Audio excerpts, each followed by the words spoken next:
Okay, good morning everyone, and can I welcome you all to the 7th meeting of 2025 of the Economy and the Fair Work Committee. Agenda item number 1 is a decision to take item 4 in private. Is the committee agreed? Okay, thank you. Our next item of business is the second of 3 evidence sessions on the Scottish Government's New Deal for Business.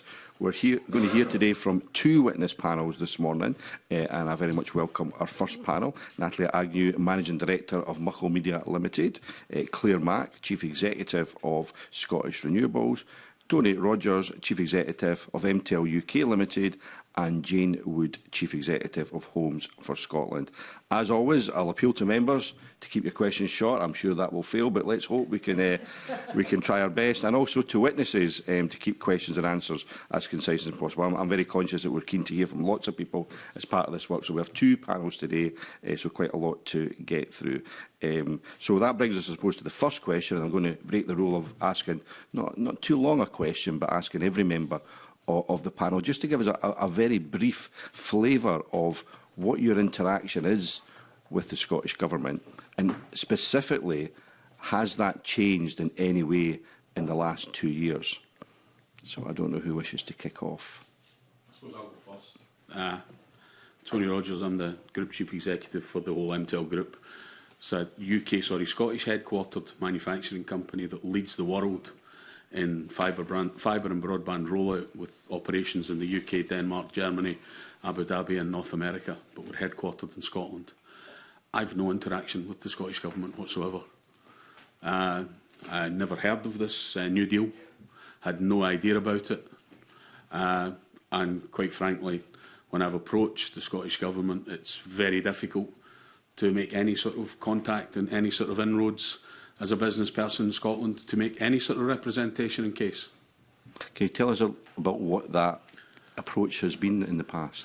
I tried to do it through, and I won't shame and name people, but various cabinet ministers, and try and speak to them and try and let them know about the concerns of a Scottish headquartered business and what we hoped that the Scottish Government would be happy to do with us or for us in partnership. And it's not about a take relationship, Convener, it's about a partnership relationship, because being a business person and leading a global group, that's what gets you the best results, is having that partnership. So I'm interested to see what one of the key things of this is about partnering with business. And I think if you truly want to do that as a government and as a committee here leading that, then I'm all ears, and that's why I came today.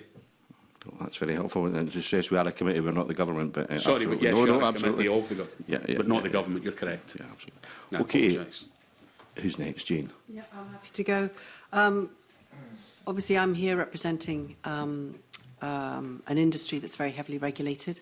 So we have many touch points across government. We have a lot of intervention with government out of necessity, because we can't deliver the product, without intervention with the regulatory environment and policy environment. So we have many touch points. I'm very engaged in terms of my own leadership position on NSET and across other committees. So I've always been very engaged with government. I've always seen it as a necessary relationship to have in the most positive way, and outcomes driven. So in terms of do we engage with business? Yes, we do. Do we engage with government a lot? Yes, we do. I don't know at this stage whether you're asking me how that looks, but yes, we do engage significantly.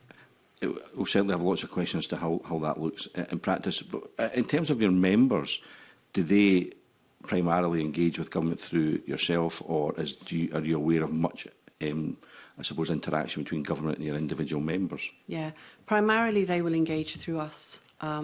It's a very complex development model, house building, as you'll understand, and many of the house builders don't have the resource to do the extensive work across lobbying or communications with government. They will focus on the more technical side of the regulatory environment, and then they will have the resource, but they rely very much on us, and they rely on the importance of a collective voice, which I think is really important as well, and data. So we are there as a facilitator of all the data that's required to create the evidence for good policy making. Many of the larger PLCs and some of the other smaller companies do engage directly with a lot of politicians through the sites. They get them out to site visits, because one of the never-ending challenges is educating policymakers and influencers and opinion makers on how houses are built and the complexities of that model. So there is probably more an operational engagement from house builder level, some at senior level, but primarily it's led by us as the representative body. Okay. Move on to Natalie or Claire. Yeah. So I'm Natalie Agnew. I'm the Managing Director at Muckle Media. We're a communications agency with purpose at our heart, and we're the first agency to become a B Corp in Scotland. On the side of that, though, I'm quite engaged in, I'm well networked and sit on a number of other organisations. So I chair the Institute of Directors in Edinburgh. I co-chair Be Local Scotland, which is the network of B Corps, and I'm also a Women's Enterprise Scotland ambassador. So your question around engagement with government, I'm involved in the cross-party group chaired by the Deputy Convener on Women in Enterprise. We're meeting this evening on Zoom, I think. So I have those experiences. I was invited into the New Deal for Business as a member. Now, Julie Ashworth represents the Institute of Directors within the group, and I was invited in as a small business owner, as an SME, to give my perspective on being a business. What I would say is, in the early days of New Deal for Business, there were a lot of other businesses around the table, and they sort of petered off over time. And I think there's a number of challenges, and actually, my sort of first perspective on this was the New Deal for Business group became a group of business support organisations and industry organisations rather than direct businesses. So I was probably the only real, genuine sort of business in the room. Many of those are small businesses in their own right. And I could maybe talk later about some of the challenges from a business perspective around maybe the engagement with those. Okay, thanks very much for that, Natalie. Just before I bring in Claire, can I bring in the Deputy Convener for a brief supplementary? Convener, could we hear from Claire, and then it's a sup for everybody? Thank you, Claire. No, perfect. Yeah. So very in a similar way to Jane, I'm Claire Mack. I'm Chief Executive of the Trade Association Scottish Renewables. So we represent the Scottish renewable energy industry and provide a voice to them. And that collective voice is a really important role of the Trade Association, and I think actually is a useful way for government to be able to hear a broad set of views and generally a consensus view from particular industries. We engage regularly, actually, with government at all levels, be that Cabinet Secretary, ministerial, and also through directly with the civil servants through things like consultation exercises. We sit on a number of different kind of expert groups, SOEC, the Scottish Offshore Wind Energy Council, CAB as well, the Energy Advisory Board, and also get strong kind of representation from Scottish Government through our conferences, which is a place where we bring together, of course, large groups of members in order to be able to kind of understand some of the key issues of the sector and to be able to bring them. On that front, I probably would say that they are a useful place for us to engage with government. I think it is useful to have people in the room throughout those events, because that's where you get a genuine kind of spread of industry views and are able to really engage. In terms of changing over the last 2 years, I think there probably has been a relatively significant change, not just in Scottish Government, but at UK Government level, and also that interaction between UK and Scottish Government has changed pretty significantly in the last 2 years. Energy has become an absolutely critical focus as part of economic strategy, and I think we do feel that step change has happened, and certainly being able to sort of engage at different points on different issues, but also to engage collectively between both governments on really critical issues that are about smoothing the deployment of renewable energy has been a real change that I would observe. Would it be fair to say then that your members' interaction with government effectively relies on yourself, or is there interaction from individual members? Yeah, no, absolutely not. Through ourselves, in all honesty, we've got a number of members who are very big businesses, headquarters in Scotland, but also sort of have a number significant elements in terms of employment and skills delivery, which means actually they tend to engage as well. Some of the larger members certainly engage as well, actually on their own merits at different points. So mainly the larger Yeah, multinationals. yeah, it would be generally. Okay, we're going to bring Michelle.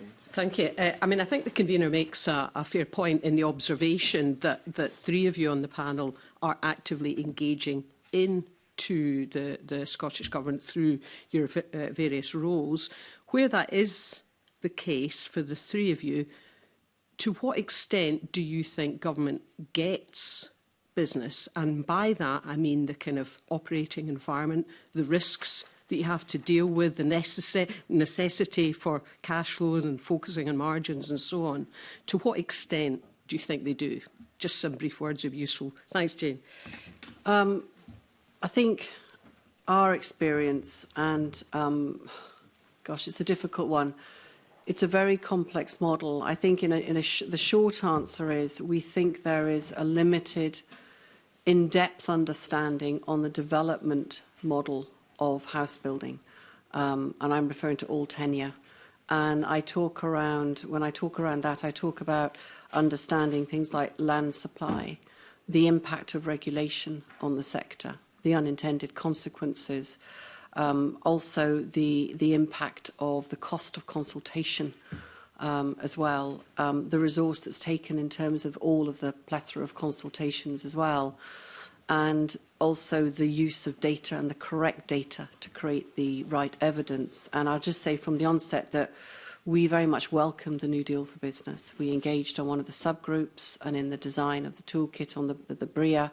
We see that there is a culture that the government wants and sees that business has to be part of the solution, and we agree with that. But we welcomed the New Deal for Business. I mean, I was particularly, for our industry, optimistic about it, because I felt that if that is implemented through those toolkits and that there is compliance around how we develop policy, how we look at what's the exam question we're trying to answer, what are the consequences commercially, it could be transformational for our sector, because a lot of policies come through, and although there are the consultation processes, we don't always feel that those commercial impacts are listened to, and a lot of that goes back to lack of understanding. So I think that's really difficult. And I think the other thing that we feel is that there needs to be a cultural change towards our industry sector. As well, in terms of understanding how it's made up, the SMEs, the stress points, and the realities of what planning actually looks like in Scotland. And I think that if I was to ask the question back to the committee, has there been a reputational audit done from government in terms of sentiment from this sector towards government? I don't know the answer to that, but I think that would be an important thing for us to understand and for government itself to understand. I think that feels very important. So, yeah. Thank you. Claire. Yeah, I'm really keen to build on what Jane was saying there, that general understanding, and this isn't something that I would say is confined to Scotland or our relationship with the Scottish Government. I think I would probably say the same thing about UK Treasury, and I can only speak about my own sector at this point, but we have a very specific financial structure in our sector, and while I've mentioned a number of big businesses which are brand names that people may well know, we are a privately funded sector, and I think that's where perhaps we would hope to see more by way of interaction and a bit more by engagement in order to drive understanding of exactly what the pressures are. Everybody's well aware of the issues that we've had with sluggish growth and inflation, but they impact my sector particularly, acutely, because of the way that my sector is funded. And I think that there are times, perhaps, when in engagements with governments, we find that there is a lack of understanding about the difference between perhaps a regulated utility, an equity-funded project model, and the other kind of financial structures that we quite often have to deal with in order to get projects away.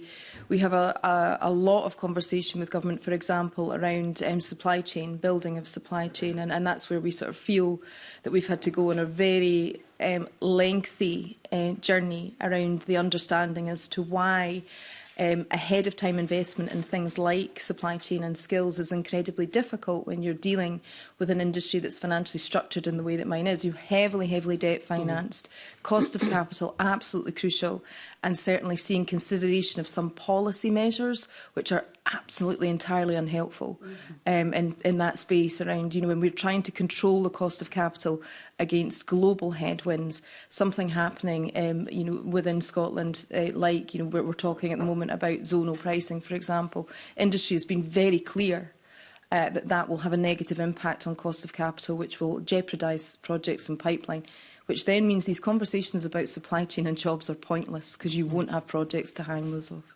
That's very helpful, thank you. And I think I probably should have added risk appetite to that list of things. And zonal pricing is very topical. Yeah. Natalie? Yeah, I think over the past 2 years, the government understanding of business has improved. I think the New Deal for Business has provided a really interesting lens to put it front and centre. I've seen it in policy papers as a question, what's the implication for the New Deal for Business group? So I hope that means that across government, you know, there's these unintended consequences of something that doesn't sit in economy but actually has a huge economic impact. Housing being a key point raised by Jane, childcare being another in terms of workforce supply, and also for people running businesses needing childcare.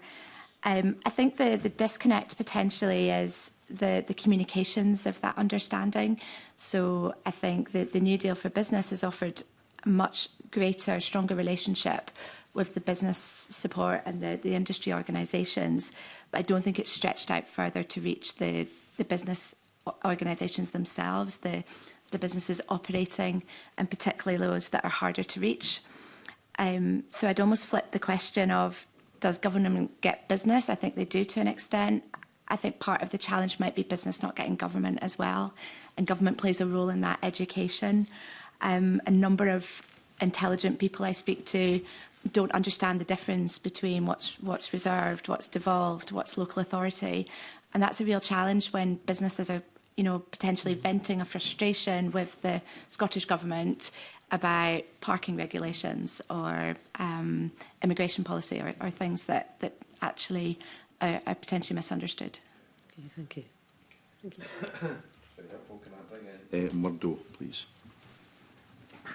Thank you, Convener. Good morning to the panel. So the question I was going to ask follows on very neatly from Natalie from what you just said, because the New Deal for Business was established by the government because of a sense that they were disconnected from the business community.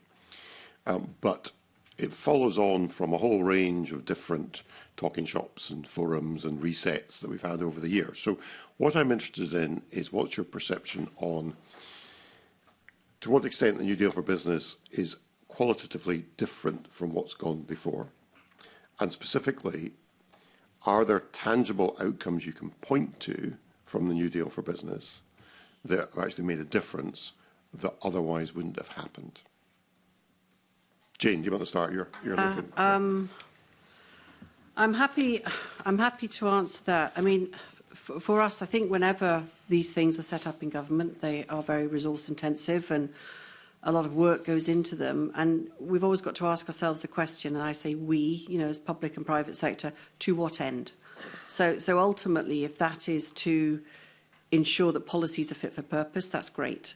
But for me, and I definitely can speak on behalf of our sector, what we feel is missing, and remember we're a sector that's in a housing emergency at the moment, right? So, and I'd like to come back to that actually, because how government reacts to that I think is something I'd like to bring up at a later point. But for me, when you look at the rest of the UK government and you look at the differences in leadership across government, across global, what I feel is missing with things like New Deal for Business and other things are targets and metrics and mission-led. Because what we don't have, we don't have outputs on an awful lot of these things. And I sit on Housing 2040. I sit on, you know, we sit on many cross-working committees in government. And so often what they don't give themselves is what's the question we're trying to answer? What's the point what's the point we need to get to? How will that impact the problem? And in what time scale? And I think that the overriding sense with us is that, government, with the 4 priorities that government has around child poverty, economy and the climate emergency, there's nobody measuring really those. There's a lack of targets. If you don't have targets, you don't get the buy-in from industry or media, because industry doesn't understand their role in engaging with it because they never see the outputs of it. Does that? I hope that makes sense. There's an awful lot I can add in there, but I'm very, very well aware of time. And I think, a lot of it as well is there's not a cross-directorate. So many of us that sit in sectors, whether it's infrastructure or housing, we're in a specific directorate, and we need cross-cutting, we need cross-directorate working, because housing, as you'll all be aware, has an impact on health, on educational attainment, on mental well-being and economic productivity. And as much as this government is very focused on creating positive social outcomes, it's not going to do that with economic and productivity ones. And housing needs to be there, which is why I welcome the NSET work, and that's really important. But we need targets, we need ambitions, and industry needs to feel those. They need to see those ambitions. It will create focus, and they set targets. All industry, I don't think there's any industry body that doesn't have targets. They create the resource to deal with them, they create the outputs, they create risks against them, and we don't have that in this. And we don't have it on the housing emergency either. Okay. I think Jane's made incredibly good points there. That if we're to get into a true partnership, and I obviously speak from industry's perspective, that if you set targets, we can try and work together to achieve those targets. But if we don't have targets, we don't really know where we're going. I mean, Jane's representing housing, Claire's representing renewables here. My business in Scotland and globally, every single house that's built in Scotland, we will have product and we will have a solution on that house. Every single renewable that's done in Scotland, or 90% of renewables, my business will protect the power grid and put the telemetry in place for the power grid. So we need certainty for Claire, we need certainty for Jane. But everything that I've seen, and I've done a lot of reading since I was invited to come to this committee, I don't see a single hard target. It's just nebulous as to what the purpose is. The purpose is good, and there's lots of good stuff in there. I'm not saying there's nothing in there. There's lots of good stuff in there. But how do we measure it? I mean, when I started this and when I was invited, I thought, this is excellent. I'm going to be able to go and talk about people, and they're going to be focused on GDP, and it's all going to be about increasing Scotland's GDP, getting some growth, talking about the supply chain, manufacturing, housing, fantastic supply chain, renewables, huge supply chain, manufacturing, great supply chain. We're going to talk about bringing true value to Scotland.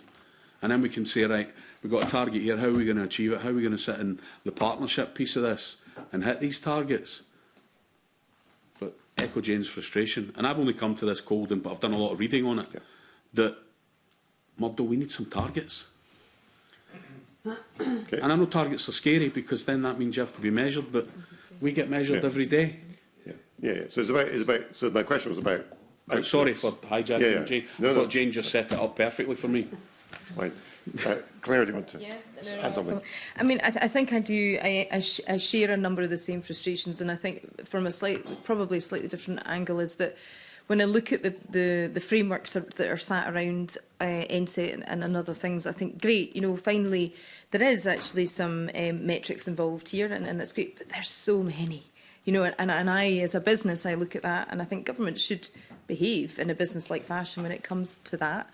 I do sort of look across them and think, gosh, I would struggle to monitor and measure all of these. And I think, ultimately, there is a point where you need to step back and go, all those figures look great, they're green on my dashboard, but overall, what's the sum of the parts here? And I think that I would struggle to do that with what I was looking at. I think that leads me to a point around, you can measure and do whatever you want, but if your starting point was a bit of a lack of focus, and I do think that that's potentially true. We do have some clear priorities, like sort of child poverty and clean power are in there, but what are we trying to do with this, and explaining a bit more, I guess. You know, child poverty is a really, really laudable, you know, it's a great policy, it's there, you know, but I think driving a better understanding of why that's important.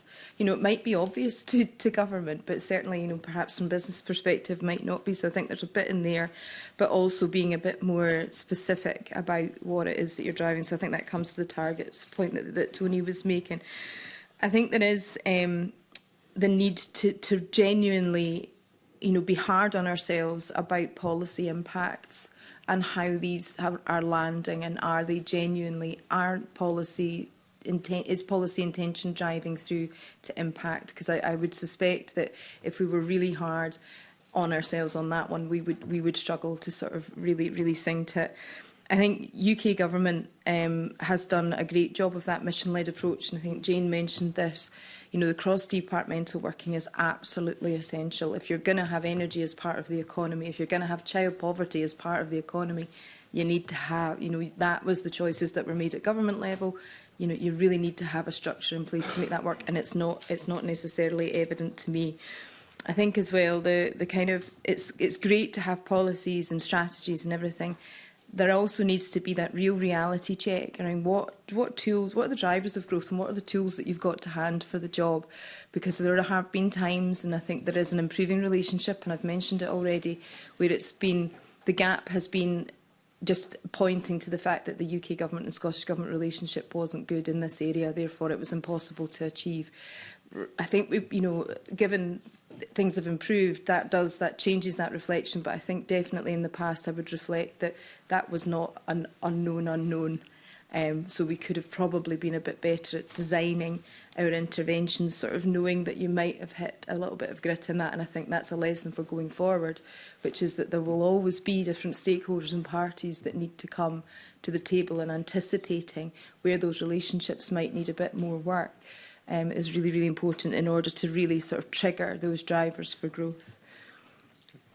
Natalie, do you want to add something? Yes, so... Briefly, maybe. You're all doing a great job, but not really keeping to the convener's rules of short answers. Yeah, it feels like the door was closed to business, and that government did things to the business community, and that's changed, and that now we're doing things together where we can. Obviously, in the fiscal environment, there's hard decisions that need to be made that are not always going to be popular. Just to give an example from the New Deal for Business group, in one of our agendas, we actually sat down in the run-up to the programme for government, sat down with the Deputy First Minister, and workshopped themes and things that the business community would appreciate seeing in the programme for government. A number of those, and I don't have the specifics, but a number of those did make it through, or certainly it was reflected that discussion resulted in things either going into the programme for government or the budget. And there was some really good interaction, particularly with the Deputy First Minister, in the run-up to both of those events, sort of moving towards a no surprises environment. Yeah, great, thank you. There's lots more I could pursue, but I'm conscious of time, so I think you've all expressed your views very clearly, so thank you. Okay, thank you very much. Murdo, can I bring in Daniel Johnson? So I'm going to attempt to sort of ask one specific question to each of you. We'll see how we go. But that's breaking my promise to my colleagues that I would ask only 2 to 3 questions. But I'll put that down to my bad maths. So I'd like to start by asking a question, first to Jane and then to Claire, about kind of regulation. So there is a regulatory review group. Now, I know neither of you sit on that, but clearly regulation is actually where the rubber hits the road very often with government policy. I mean, Jane, just from your perspective, have you seen any impact or benefits or improvements from that effort? And you know, what more do you think could be done? So we have seen, just in terms of the broader regulatory environment, we have seen government in listening mode in terms of even things around the kind of pushing back on the infrastructure levy. We have had engagement with the CABSEC, Shirley-Ann Somerville, through Housing 2040, where she has asked our sector, the all tenure sector, to look at the regulatory timetable and to give feedback on which of those regulations could be pushed back a bit because they might have a negative commercial impact. We welcome that listening and that input. We don't know what the output of that is, back to my early point. We see in terms of that, we didn't sit on that group, Daniel, you're quite correct. But I think it last met in May 2024, unless I've missed something, and it's not reconvened. And a commitment to work with us, I know, on the impact of the road bond system, which is one of the case studies we gave them, hasn't been progressed. But I think in terms of things like the Berea toolkit, we have observed there is better engagement. But these things need to be implemented through a complex hierarchy of the Scottish Government for them to be impactful, and we've yet to see that. So that's still work going on. So summary would be sort of there's engagement, but yet to see the outcomes. Would that be fair? And I think there is. I think we're still waiting for outcomes. We have engaged, but I think there are. Claire raised a point. There are policies that are sitting there, and we would definitely want to bring up the building levy, which will have such a negative and huge impact. And is it dealing with a solution that needs solved? And is that going to have a huge and an unintended consequence on an industry that's already in this emergency, struggling for land, and we're having SMEs who are struggling as well with the regulatory environment. Right. One thing, just to finish off, and I know I've got to give short answers. We've done a little bit of a work on the cost of the regulatory environment as it stands on the moment. Regulations as they stand in this kind of parliamentary kind of year add a cost of circa £30,000 to the cost of a house. Right. And that can't be borne out by customers. We've got a shortage of housing. That's pushing that. We've got a shortage of land supply. Yeah. All of these indices are not working to the end. And what I would say to you finally is we need intervention. So we need to look at, can we create new legislation that is good for our industry sector? So we would say, if you wanted to change things through all of these processes, you could do something simple like, do a presumption in favour of sustainable development, within the current LDPs. There are solutions we've put on the table, and we're not sure that interventionist approach through new legislative structures is being listened to in the context of where we are with increased homelessness and lack of housing. Thank you, Jane. Just before I bring in Kevin, just for a very brief circle. Thank you, Convener. And I'm going to play devil's advocate here, Jane, as a former Minister for Local Government, Housing and Planning. You quoted the 30,000 cost there. What would be really interesting would be to see a breakdown of that. And if that could be sent to the committee, I'd be really interested to see it. Yeah. But I'm going to put a challenge to you because, you talked about land supply there, for example.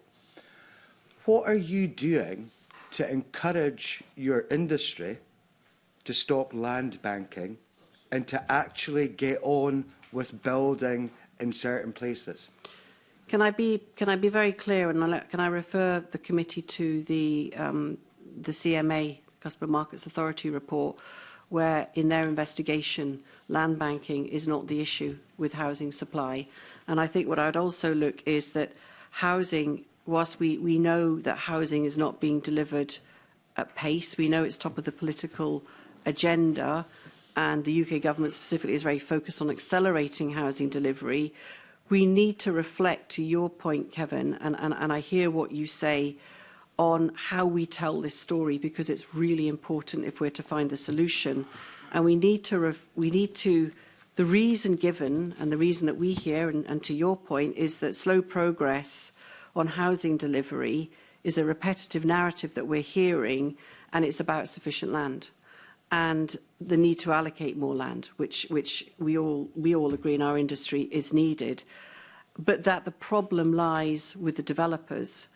And development is complex, there's many moving parts, and you'll know that, having been a housing minister. It's not being delivered at pace, and what concerns me is that, and your question really reiterates that, is that it is put on the developers. So if you look at some of the data that the Scottish Government used, so they used a figure that there were 164,000 houses with consent. Yep. We have analysed with government now, we've done it together because we were very concerned about both what that was saying and the impact that could have on how government responds to this crisis. Only a third of those houses within those 10-year local development plans are actually consented and could be built. And we are now looking at that data, Kevin, because we've got to use data. We've got to be very clear before we do these generalisations on what is the data telling us. We're now looking at the 84,000 houses with consent and why they're not being built. And I can tell you now the complexities of this industry, a lot of that will be around utilities, infrastructure, roads. There's lots of different reasons. But there is not a problem with land banking, and I would refer you, I'm not going to go into the detail here because it will take too long. If you look at the CMA report, land supply is a problem. Land supply is a problem. It's pushing up house prices, and we need policy change to bring forward land supply in the existing local development plans whilst we work and look at what the housing need is through the Matlas and the Hondas for the next iteration, because if not, we're going to fall off a cliff. So I get some of the difficulties there are at certain points. Utilities, I myself have led the way to overcome some of the difficulties in certain parts of Scotland, including in the convener's region at Gretna, where it was said that housing could not go into various sites there because of issues with Scottish Water. All of those were overcome. But one of the things which I'm really keen to get to here, and I get your point around about some of the issues that are faced, but also I think we have to recognise that there are real issues which are brought upon by the house building industry itself. Now, probably every one of us round this table could point to an area of land within our constituencies, within our regions, that has had consent for a very long time, and yet there has been no development. And yet, at the same time, nobody comes forward with any of the issues that you have said around about this, that and the other. So it's not just a conversation with government. The reality is that if there are difficulties in particular areas around about pushing forward the building in certain areas, why is there not more contact with the MSPs locally to see if those issues can be overcome? I think we've got to be completely and utterly honest in terms of our conversations, because I recognise that government has a responsibility to do a huge amount of things. I get that. You're talking about more targets. Some folks say there are too many targets. But the onus is not just in government. It has to be on industry as well in terms of bringing forward some of the things which in many cases have been consented and planned for a long period of time. I'm very conscious we're straining to debate on housing here, and we'd have to have one on renewables. Can't help it. And every other businesses. I know what you're keen to do, and I welcome the intervention in Gretna. But can we keep it to just the interaction between business and government and the individual MSPs? I think was one of the points. Absolutely, and I'm just going to come back because I think this is a really important point back to what Kevin is saying and the issue, and it's not just about housing convener.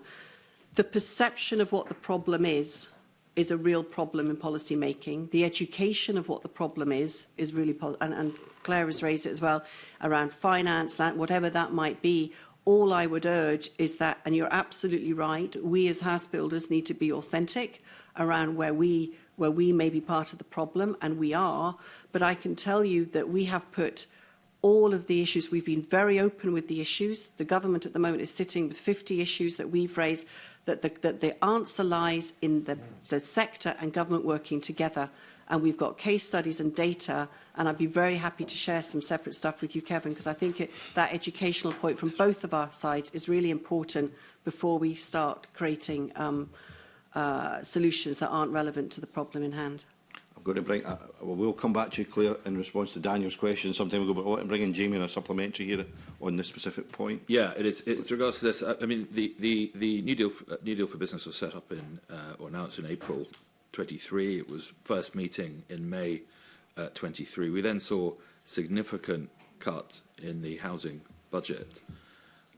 Were these issues raised through any of the groups there? Were they ignored? Because obviously, I doubt the sector would have been calling for those cuts. So how did the New Deal for Business help business get its ideas across then? I would like to. To me sitting here now, I'm not sure there was any communication directly with the New Deal for Business on the impact of the housing budget. However, the impact on the affordable housing budget being cut and its impact was well documented, both from data we gave, SFHA and other players around public and private sector house building. And there was then intensive work with government in terms of trying to say the impact this will have and lobbying, if you like, for that to be reinstated, which it now has done, and we welcome that. So it played a role in getting the money back effectively, you think, but perhaps not in stopping the cuts in the first place? No, we lobbied hard that those cuts wouldn't happen, but as there are difficult fiscal decisions, and we were obviously increasingly concerned because at that point we were already seeing a continuum from the Scottish Government's own housing data on completions and starts. We were seeing significant drop-offs of completions and starts. Then with that coming in, that was going to impact a lot of affordable housing as well, obviously, because a lot are built by private developers. So that was well documented and a lot of evidence given on the impact of that before it happened and then in lobbying for it to be reinstated. Okay, thanks.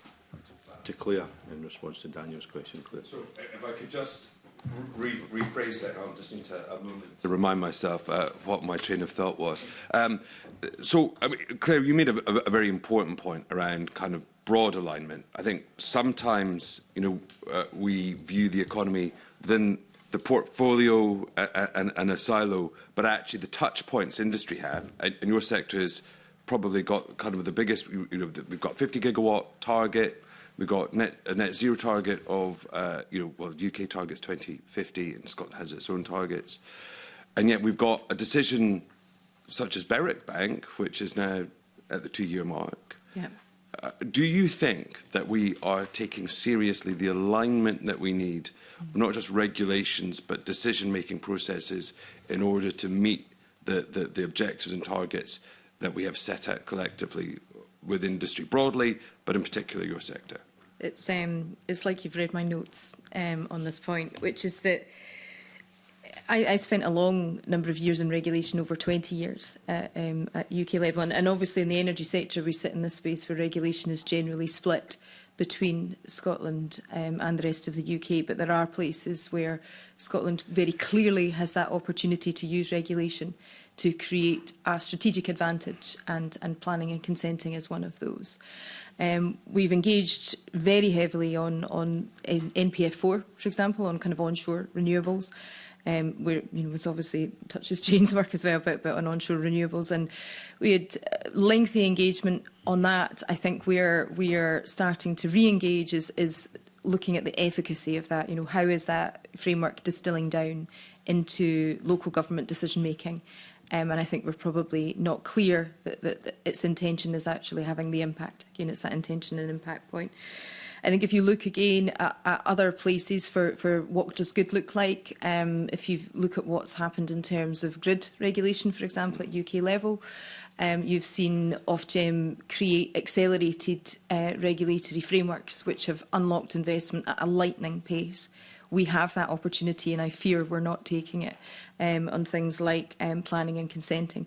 There are key sensitivities, and I'm not criticising any of the people that I work with, for example, who are trying to work out new frameworks for assessing environmental impact. We do have an environmental impact that needs to be measured and monitored. I think that's really, really important. And there's great work going on at the moment alongside the UK from our colleagues in Marine Directorate to help think how to create a strategic compensation framework. But yet, we sit with a National Marine Plan and a Sectoral Marine Plan running exceptionally late. We also sit with an energy strategy running late with no sign of when it's coming.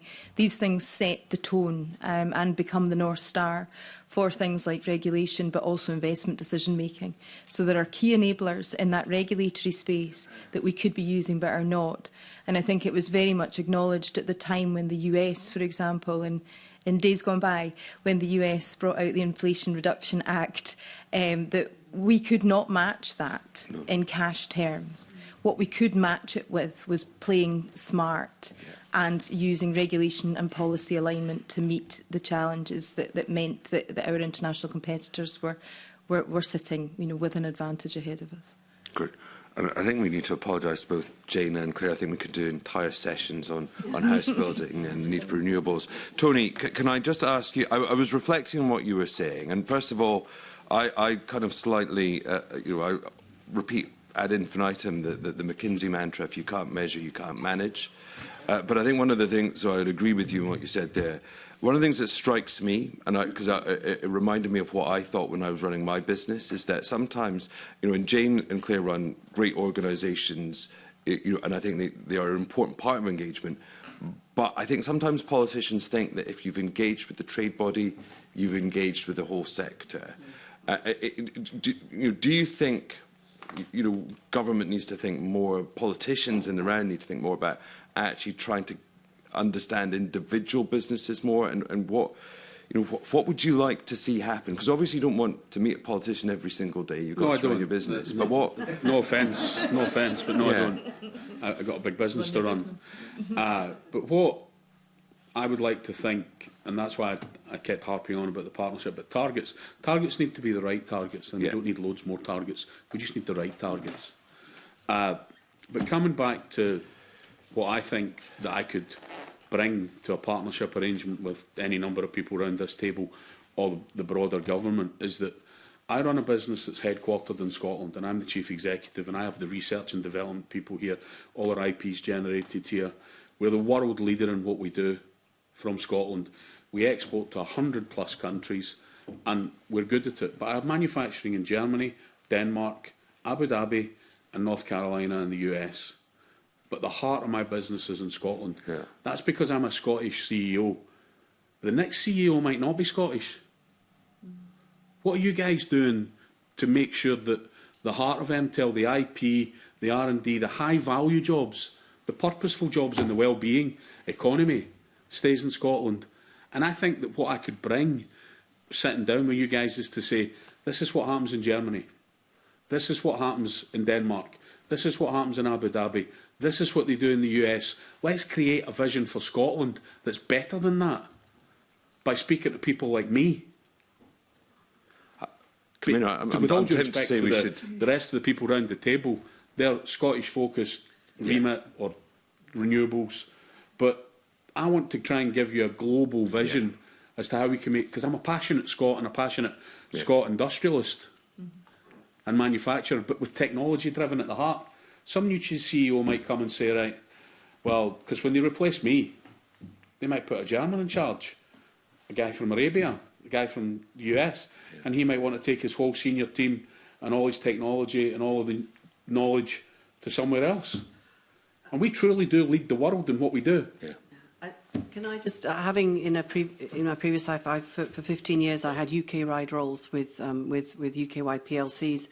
I think the exam question, which would be very interesting to answer, is if you went to those PLCs who have operations across the UK or indeed globally, how easy is it, comparatively speaking, to do business in Scotland? Now, I had to answer that in a role that Tony has to boards of PLCs constantly, BT when they were investing, the Dundee office that we've just seen open.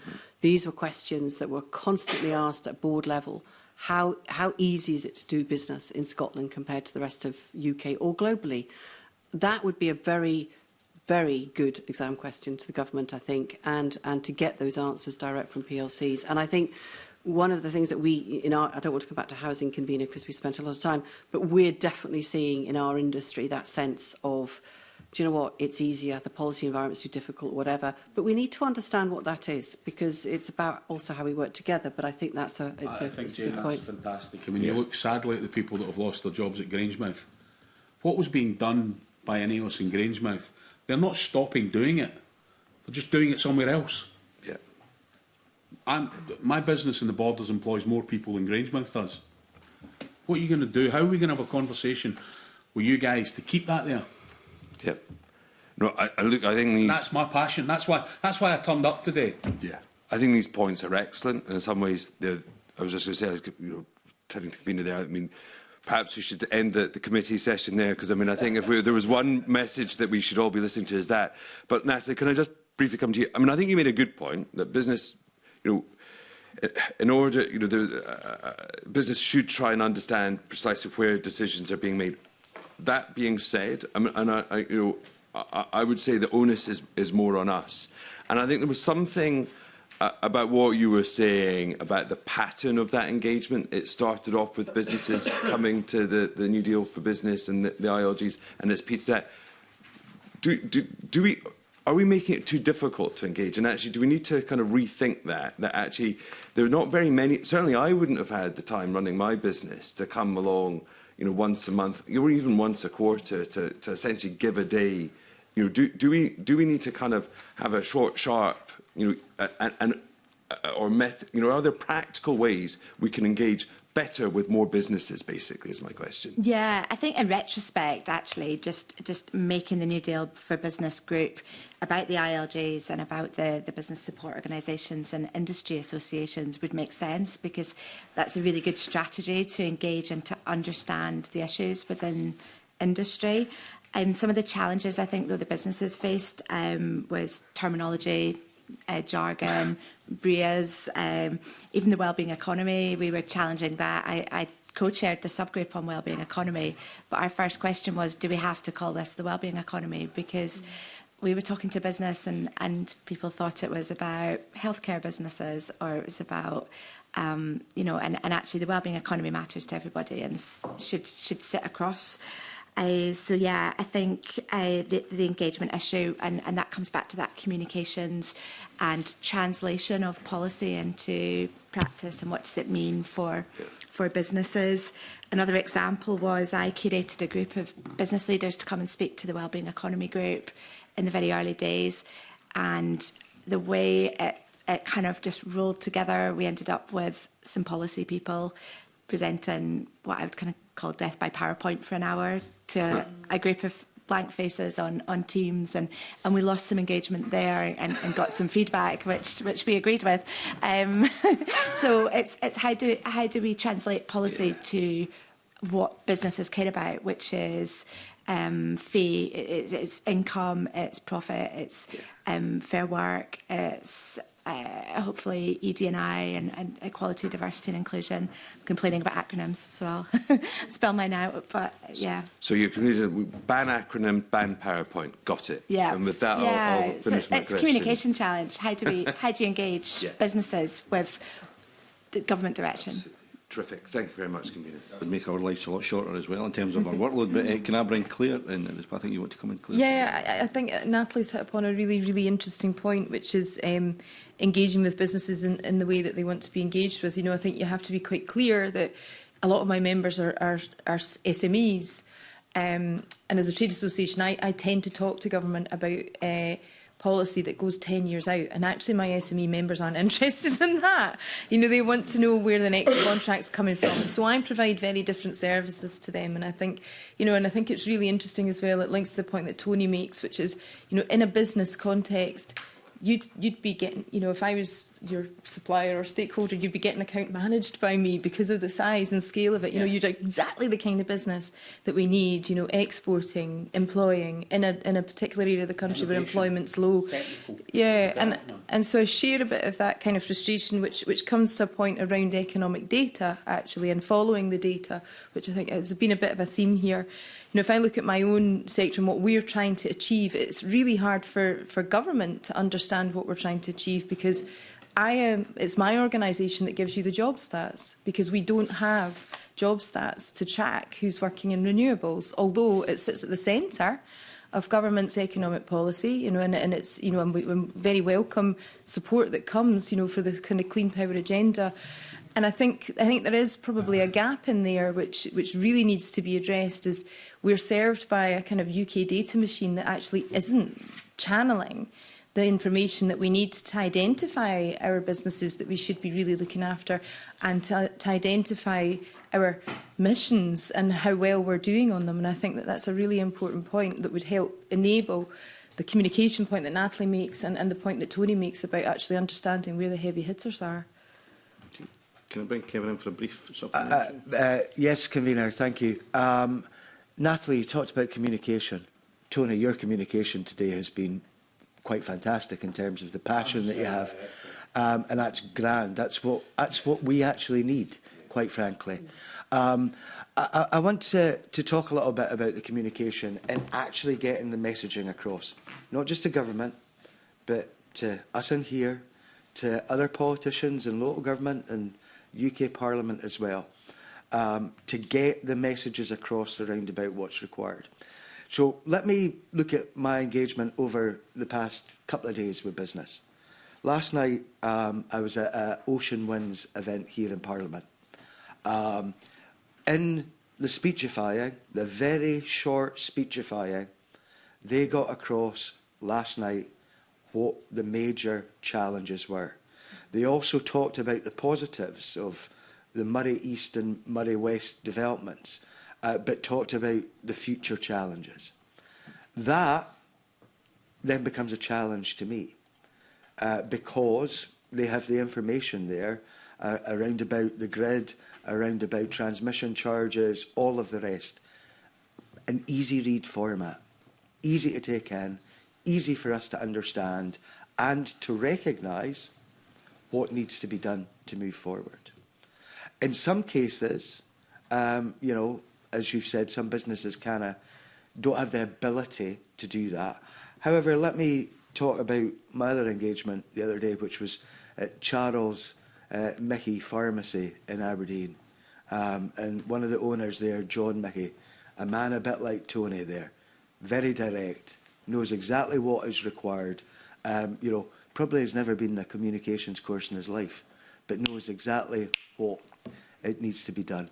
How do we get to the point where businesses can feel, whether it's as big as Ocean Winds or a smaller business like Charles Mickey Chemists, how can we get them to a point where they can communicate with us directly the simple facts so that we know what is needed as we move forward? I'll go to the comms expert. Yeah, I think it's about consistency of messaging. It's about being very clear, setting a consistent message and sort of delivering that over the long term. Obviously, Scottish Government priorities, fairer, greener, growing, they're all things that the business community play a huge role in addressing. And then the child poverty priority can be addressed through Fair Work. So it's about engaging businesses with those priorities, but businesses need to know what's in it for them, and I think that's the missing link. There's too much. We're doing these things to you, and you need to follow these regulations. You need to change your process to do these things. There's not enough. What's in it for me? If you know, my small business employing 35 people, if I engage with government and if I support those goals, what's the benefit to me, and why should I engage with you rather than do the other things that are probably high up on my to-do list? Do you think that some folk are too afraid to approach politicians? Absolutely, yeah. I think it's a huge challenge. I work in comms. I work with clients and encourage them to come to things like this, or to write to their local policymakers to raise the issues that matter to them. And I think people are scared. They don't know what's going to happen to them. How do You guys have had loads of time. yeah. Like, come on. Quite happy to give way to Lorna. Well, no, is it my go? Yeah. I'm going to bring in Willie, and then we'll come back to Lorna. Sorry. Willie, okay, thanks very much, convener. Good morning. I was going to touch on the subject about broad support, how the government can support business to do things better and to have these shared aims. But Tony thrown as the wobbly initially, and some of the discussions has been really helpful. I think to drive this conversation along, and it's really crucial to be able to hear what you're saying to us today. Your opening remarks, Tony, were that you'd never heard of the New Deal for Business and never been in touch, and that's a huge problem, isn't it? I mean, it's only been there for 2 years, I know that, and it's supposed to have been established to foster better relationships and so on. All that nebulous stuff that you talked about at the outset, and that's dead fair. But where do we go? How do we take it forward, Tony, to be what you would say? I think I'll be need? selfish, Wally, and I'll say I come from global manufacturing. If it wasn't for these two, Claire and Jane, with their industry bodies, then I probably wouldn't have much work for my business in Scotland, because they drive renewables, which probably, I've got about 50 guys who do nothing but produce for renewables. We've probably got about 50 people who do nothing but produce for house builders. But in terms of how you get more ROMIAs, or you get more ROMA sector, which is global industrialisation, what's the strategy for manufacturing? What's your strategy for industry? Because my business, I've got 450 people in the borders. I probably employ about 1,000. That generates 1,000 jobs in the chain. And we service everything in here. We service broadband. What's your digital strategy? I hear a lot about artificial intelligence, and I can tell you, you're miles behind everywhere in the world. Miles. Miles. Other than Germany, you'll be glad to know. Germany's worse than us by a considerable distance. But you're miles.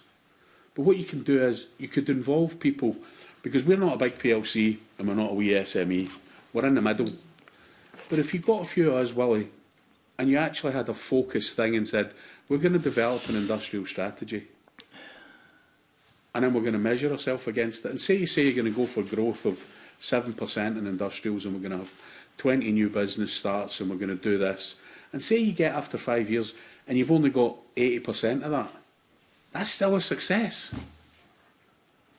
We in business would see that as a success, but we would see it as they've committed to doing something. Now let's do it. The job of politicians is to create the environment, and it's the job of me to deliver it. Right, so as long as we get the roles in the partnership right. Let me just come and back. I can help you. Let me come because back. I can show you what they've done in Abu Dhabi in terms of an industrial strategy. You take the US, I won't go with the whole US, but North Carolina, what they've done, what the Danes do, what the Germans do. And I like to think that I could maybe help a wee bit, because I'm a passionate Scot. That's in manufacturing. But open the door. So if you had an invitation... I don't even know why I got invited here, but I thought I'd turn up. Honestly, I thought I'd turn up because I thought I would usually knock these things back, because I would say it's just a talk. I thought, it's Scottish, I'm the CEO, I'm really passionate about keeping all these jobs in Scotland, and if I speak to these guys and girls, maybe we can do something. Okay, Jane, would you want to come in on that? Sorry, Jane. Just, I agree with what Tony said, but I think when we unpick that a little bit, so I think you're absolutely right, the role of politicians, and I agree with that, but I think it's what happens next. And I think, if you had government officials around here, they'd go, gosh, another thing, another piece of... we've got to look at the skills and resource that government has within itself. And I think that part of what happens is where it lands in government. So a politician or whoever, you're going back with initiatives, and we do this all the time. It then gets into the enormous, sometimes unyielding kind of entity that is Scottish Government, with its own restricted resources, which is really difficult. It's creating something here, but just doing a sense check that you've got the skills, the capacity, in government to deliver it, because I think that's a real problem. And I think, to Claire's point as well, I think those sector skills, so if you look at the New Deal for Business, and I know you've got the business, I think it's called the Business and Scottish, I'm going to read it actually, Business and Scottish Government Joint Principles Agreement with the Big Five. You've got that, but I think maybe the investment that is needed to be able to deliver a lot of this stuff is maybe more sector skills knowledge as well, or maybe more private sector knowledge in government, I think would be really helpful, because I think it's a really tough gig in government when you're working on very complex sector issues, that they just can't do it. They haven't got the capacity. And a lot of people that you ask, and business, I know, gives a lot of their time to lots of round tables and things like that. But ultimately, it's the officials that have got to deliver it. So are they fit for purpose? Are they able to do it? Are they resourced? You know, and I think that's something that maybe needs to be recognised as a challenge. Does New Deal open that door to allow that? That's what the purpose and the intention is, to embrace and collaborate. I think it sits on its. Yeah, I think it. A lot of things can be created in a bit of a bubble, can't they? I think, and I don't know. Listen, I don't know enough about how it's constituted or how it kind of links into broader elements of directorates in the Scottish Government. Or I know it sits in the Economic Directorate. That's absolutely right, but I think, you know, how is it pushing across the others? We've got 370,000 businesses in Scotland. 98% of them are SMEs. My gosh, that's a tough job to engage with those businesses across all those different sectors as well, that sit outside the big organisations like ours and Claire's that try and represent them. Claire, you're desperate to come in. Yeah, no, did I look desperate? I didn't mean to. No, I think it's just keen to kind of crystallise a little bit of that, and I think the SMEs point is really important. You know, it is different and it is very hard, and I think both Natalie and Tony have given different reflections on engaging with SMEs and how challenging that can be, because they spend a lot of time running their businesses and actually sitting having chats with government about how things are probably isn't top of that agenda. But I do think that there is scope for more structured engagement with business, right? So you can't speak to every single SME, you know, the numbers speak for themselves. But there are various sort of business sentiment surveys that are happening, and I speak quite regularly. For example, you know, the Bank of England have people in Scotland who spend their time trying to understand different sectors, you know, and recently have really upped their engagement with renewables. I think recognise where it sits, but also recognise that challenge I spoke about with Treasury and others. So their investment committee are very interested in renewables in Scotland. And I think if I look at UK government, each of the departments there have a dedicated external affairs function who I engage with regularly. And I don't see the same, perhaps, in Scotland. So I think this is about making things better. If I was being really honest, I don't think New Deal has shifted the dial on that. Certainly from where I sit, people don't come and speak to me under the auspices of New Deal. I speak a lot to civil servants within the directorate that I engage with. Quite tricky for us to get into the other directorates, but if there was that doorway, that kind of stakeholder manager doorway, which we see in other entities, I think that would genuinely help. With that sort of structured engagement. I think there is a strong role for the trade association. You would expect me to say that, but I genuinely believe it. It's why I do the job I do. Is, you know, to make sure that we can engage on the big picture stuff. I can engage on a daily basis with government, and probably do actually in one way or another. I also engage on a daily basis with vast numbers of members. You know, the trade associations can be an excellent funnel to help get a sort of consensus industry view. You will always find that there are wider views around there, and sometimes it's about the question you ask, which is where I come back to those kind of sentiment surveys. Maybe bringing a bit of agility into those and working with the people who do those. You know, Fraser of Allender, various other people, I think the chambers as well also do them, to get very specific questions in there to businesses about how are things, how are you, not just how are you doing, but how's this policy working out for you? Because I think we're not actually very good at that, running round that review cycle. Again, be a bit more like business, review and reset if needed. Thanks, Claire. Maybe a last word on that, maybe Natalie, and then we could wind up. Thank you. Yeah, absolutely. I think the kind of subgroups within the wellbeing, the New Deal for Business. So there was business regulation, and then there was the partnership one, and they merged later to look at improving the relationships, and then the really specific non-domestic rates subgroup. So it felt like it was quite brief driven. Wellbeing economy, we sort of challenged should sit across the group, and then the key metrics, which there was discussion earlier around metrics. So there was the metrics group, but I guess at times maybe it felt quite insular, the membership, and actually maybe there was more opportunity to have gone out to wider community and certainly to bring a lot more of the ILGs, the trade bodies, the membership organisations that weren't on the membership list. Okay, some big messages in there. Thank you so much for sharing them with us today. Really, thank you. Can you? Thanks very much. Well, I can bring Gordon MacDonald and then Lorna Slade. Thanks very much, Convener, and good morning, panel. I'll try and cut my questions a bit short, given the time constraints. It might take a wee bit longer answers, right enough. But we heard last week how business confidence is on the floor, and it's at the lowest level for a number of years.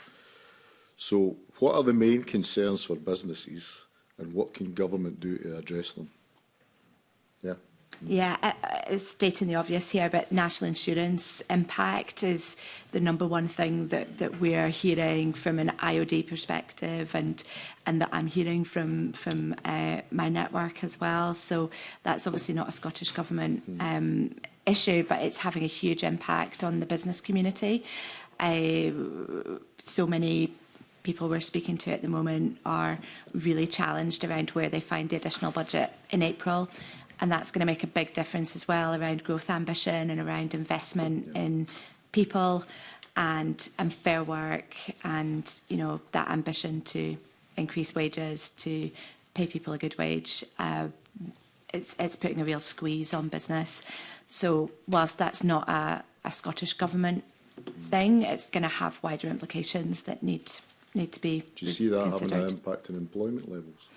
Absolutely. And so kind of examples I've been hearing from people are, I would usually take an apprentice, but I won't take one this year because of the impact, or we're not going to replace that person because that's going to eat away at the big impact. It's around about £1,000 a head on an average salary per person.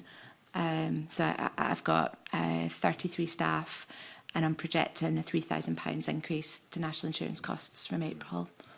So it's a concern. The second half of the question is, what can either government do to address it? Yeah, so I know you can't help on the next, but support for things like employment programmes, bringing young people into the workforce. There was a fantastic programme, GCAS, a few years ago that gave a lot of graduates a first start into roles, taking some of the risk away for the employer. The Flexible Workforce Development Fund is really missed by SMEs. That was £5,000 a year for training. So it's things like training and graduate recruitment that are going to take the squeeze. Okay, Claire? Yeah, I think it is around. I think that point is well made. Comes across in every single business sentiment survey that you get. Probably slightly different for me in terms of my industry are very concerned about the investment environment. That's absolutely top of their list, and I hate to come to a very esoteric sort of industry point, but the zonal pricing issue is a huge driver of that concern. I think, as Natalie said, there are places where the space is wide open that are not being taken, and I think skills is one of those. Again, sits very close to the top of the list whenever I speak to members, is they don't see a viable skills strategy. It's not to say there aren't things happening, because there are. I sit myself on an offshore wind skills group, but it is an important point where Scotland could really have created a point of difference to other places in the country, and we just didn't take that opportunity. I think in infrastructure, we too are frustrated in that we are in the midst, or we need a massive infrastructure build programme, which requires a joint effort between government and industry around public acceptance. And at the moment, I think the conversation is heavily weighted towards the wrong tool. It's heavily weighted towards community benefit as a way of driving public acceptance. That's not good enough. That's never going to be enough. We need a far more, if government want to have renewables at the centre of its economic and energy strategy, they need to come alongside us on that public acceptance point, and not expect payments which are not designed for that. They're designed for, to mitigate impacts within communities. The other thing is export and international relations. I think there's probably a gap there, or somewhere where we could definitely create a better understanding of what we want from international engagement. Certainly from my perspective, there are various countries who we have spoken about their prowess in the past, Denmark, Norway, places like that, who are knocking on our door, and I meet them very, very regularly. But I have to be honest, I would like to be a bit clearer about what we want from that relationship. Are we collaborating with them or competing with them? And can we get a bit clear about what that is that we're doing? But I think clarity over that. There's a real mismatch in the energy space between things getting mashed together, bills, jobs and skills, community benefit, public acceptance, community energy and local discount schemes, all mashed into one, which is thrown at us as this is your job, industry. Actually, it's not. There's a load of those are joint jobs, particularly, like I say, that public acceptance point. But if we don't get the investment environment absolutely right, that's where my business will struggle to deliver on any of the other stuff that I've just spoken about. Okay, Tony. I think Natalie articulated the NIC things. I won't cover that again. But what she didn't do was talk about, and we don't have anyone on the minimum wage, but the minimum wage increase, because we have at our lower end, everything is minimum wage plus. So that automatically feeds in a large chunk of cost increase and is clearly a burden on the business. And how we deal with it, I don't know, but it will certainly temper our enthusiasm for recruiting people, I'll tell you that. Yeah. But what I would like to see is maybe a bit more support from the government in terms of local manufacturers supplying into the local supply chain and being afforded some local statute in terms of what do we bring to the country, what do we bring to the country's GDP, and therefore can we get some priority. I know that in some of the, and more on infrastructure as well, we want infrastructure because I support all the infrastructure in the UK. So I want more infrastructure, more investment in infrastructure. But coming back to the support for the manufacturing business, I know that in some of the, we will have a competitor in a lot of the IT, the data stuff we're doing in the UK and in particularly Scotland, who will come from Korea. Now I know when they're in Korea, Korea manufacture their own plastic. And I know that when they export, they get a discount on plastic for exports, which allows them to be competitive. Because in our industry, nobody should beat us in price shipping a product from Korea because it's full of air and the vast majority will go in shipping. But I know that they can be competitive because in the back door they get a subsidy from their government. I don't want a subsidy. Don't get me wrong. I'm happy to stand commercially toe-to-toe with anyone. I just want recognition for government-funded projects in Scotland that people recognise when it's a Scottish manufactured product or a UK manufactured product that they say, tick in the box. Now, all of the stuff in Clare's offshore to onshore power will 90% be in a cable, be in a duct that was manufactured in the Scottish borders. All of the data points that go to all the new houses, whether it's BT, whether it's Persimmon, will have a duct that was manufactured in the Scottish borders. But for the government-funded stuff, can I get a wee bit of help from people abroad on procurement? I don't want you, if I'm twice the price, tell me I'm twice the price and kick me down the road for being stupid. But if I'm within 2, 3, 4, 5%, give me a wee help. Because I know that my competitors get help from their governments. That's all I ask. Would help us, Gordon. But certainly the labour cost input is doing us no favours. And I would say, get some infrastructure spending, guys. Okay, Jane. I think we've spent more time on housing, but just to summarise the key issues for our sector is definitely the regulatory burden, the planning regime, and the challenges there, which are well documented. We've talked about land supply, labour is an issue, investment sentiment's an issue as well, and data and utilities. So that's very complex. There's no one-size-fits-all solution across any of those, and we haven't got the time today to look into them. I think the overriding, what can government do? I think recognise housing very much as a critical economic driver, both social and economic driver in Scotland, I think would be good. I think support to the SMEs is really critical. We're really concerned that we're seeing SMEs falling. We've lost a number of SME members just because the markets are too difficult. And I think we're in discussions. We want kind of access to development finance because it's so difficult for SMEs. We want bespoke regulation for them in terms of economies of scale and costs. And Kevin, we've got these laid out and very happy to share them with you. But I think the other thing is, in terms of the context that we're in, with completions well below targets, homelessness is well documented and it's going up. Completions and starts continue to fall. We're waiting for the data for March. We expect that to fall. Just on that point, I mean, most of the house building that you represent is private house building and it's demand-led.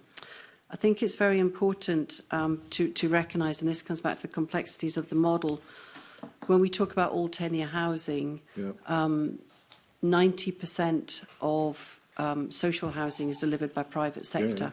So we need to talk about housing and the interdependencies across that model. And I think it is right. I mean, you're right, it is demand-led. You know, sales are tough at the moment because of broader market environments, but you know, we need more houses. But what happens if you look at housing, you've got social, you've got affordable, you've got private. There's a chain there, and it all needs to work at each part of that cycle. So it's an inclusive housing supply for Scotland for all people who want to live at that social and that vulnerable end, and those people in businesses and workers as well. So I think that's the challenge, and we need to understand more about that model because there's tipping points. So I think, you know, I think for me, I'm very comfortable that the challenges that we have in the sector are well evidenced and well within government. I would just like to see an NSET have actually said this of government themselves and asked, we need some pace and we need some intervention because we're in a housing emergency. All day, but I think Lorna needs to get in as well. Very much for that, Gordon. Final questions to Lorna Slater. Waiting very patiently. We always keep the best to last, Lorna, so no pressure. Thank you very much, Convener. So my question I'm going to primarily direct to Tony because Natalie, as a B Corp, Claire working in renewables, and as Jane has already pointed out, housing's highly regulated. So you live within our bubble a bit. But Tony, I'm an electromechanical engineer by trade. I have spent many happy hours shining a little pen light down a fibre optic going, I've lit number one. Which one's coming up on the other end? So I get what you do. I get what you do and why it's important. The question I've got is, let's consider you as sort of a typical successful Scottish businessman. What do things like well-being economy, net zero, nature positive, do they mean anything to you? Do Scottish businesses know what they mean? Do you know what role you play in all that? Or is it all just... Clearly, I read around it, and I hope I understand what you're trying to achieve. I think most of it, to the responsible business leader, is what we're all trying to do anyway.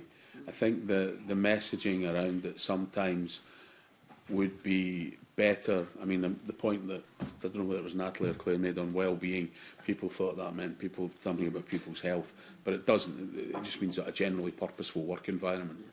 And I think if we got away from some of the buzzwording and maybe used a few more words, business would be more appreciative of what you were trying to achieve. Because I think what we're doing in terms of net zero and everything, net zero is, you couldn't get anyone who would argue about net zero. You'd be mad to argue about net zero. That's what we want to do. We want to protect. But there has to be a communication, and it has to be more of a consensus, whereas at the minute, I think, and I would talk globally here from my experience, it's an imposition. We need to work and say, right, well, it would be really nice for people like yourself who's on the green agenda and you want net zero tomorrow, but industrialists like me have every day we have to balance the reality of net zero and economic viability. And I think you need some feedback on that. Mm-hmm. So that we say, instead of, because every net zero target, or most net zero targets, or environmental targets that have come out in the last 5 years, have all either been abandoned or extended, which shows the folly of them, and shows the fact that they were imposed and not brought about by consensus. So I would welcome more on the targeting and the narrative to be more of a consensus. That's, again, one of the reasons I'm here, because it's about the partnership thing that interests me between government and business. And I think if we did that, you would get a target that stuck. Because you would have asked me first, and I would say, right, OK, I want 20, 30 years to do this. You want 10. Let's agree on 15 and we'll make it bloody happen. That's a really interesting approach, because so targets are set on the basis of the science many things. Change. But I think the interesting conversation is, given that science says we have to do X, what do you need as a business to get there? Yes. And what's realistic for you? That's the part that you bring to the party. Right. So that I can't bring. That's the bit that I'm interested in. So I'm pleased that we're, I agree about the jargon that, well-being economy and, net zero and stuff sort of means something. In terms of how business people look at their own business and their own employees with respect to things like the circular economy, again, lots of people, nobody knows what that means. Are there? It comes back to nebulous, doesn't it? Yeah, in terms of how is that something that business people go into meetings go, right, team, we're going to do the circular economy, or do you have conversations like, we're going to insulate our warehouse, we're going to we're going to buy electric vehicles, we're going to see what we can do with this byproduct? Exactly. What we usually say is, right, we have to report this, so we better do something about it. So reporting is an incentive to take it It's forward. generally the approach we take, the reporting. But what I think's missing in the whole of this, Lorna, is that, see, if we had an industrial strategy, then we would all know where we fitted. Mm-hmm. Yeah.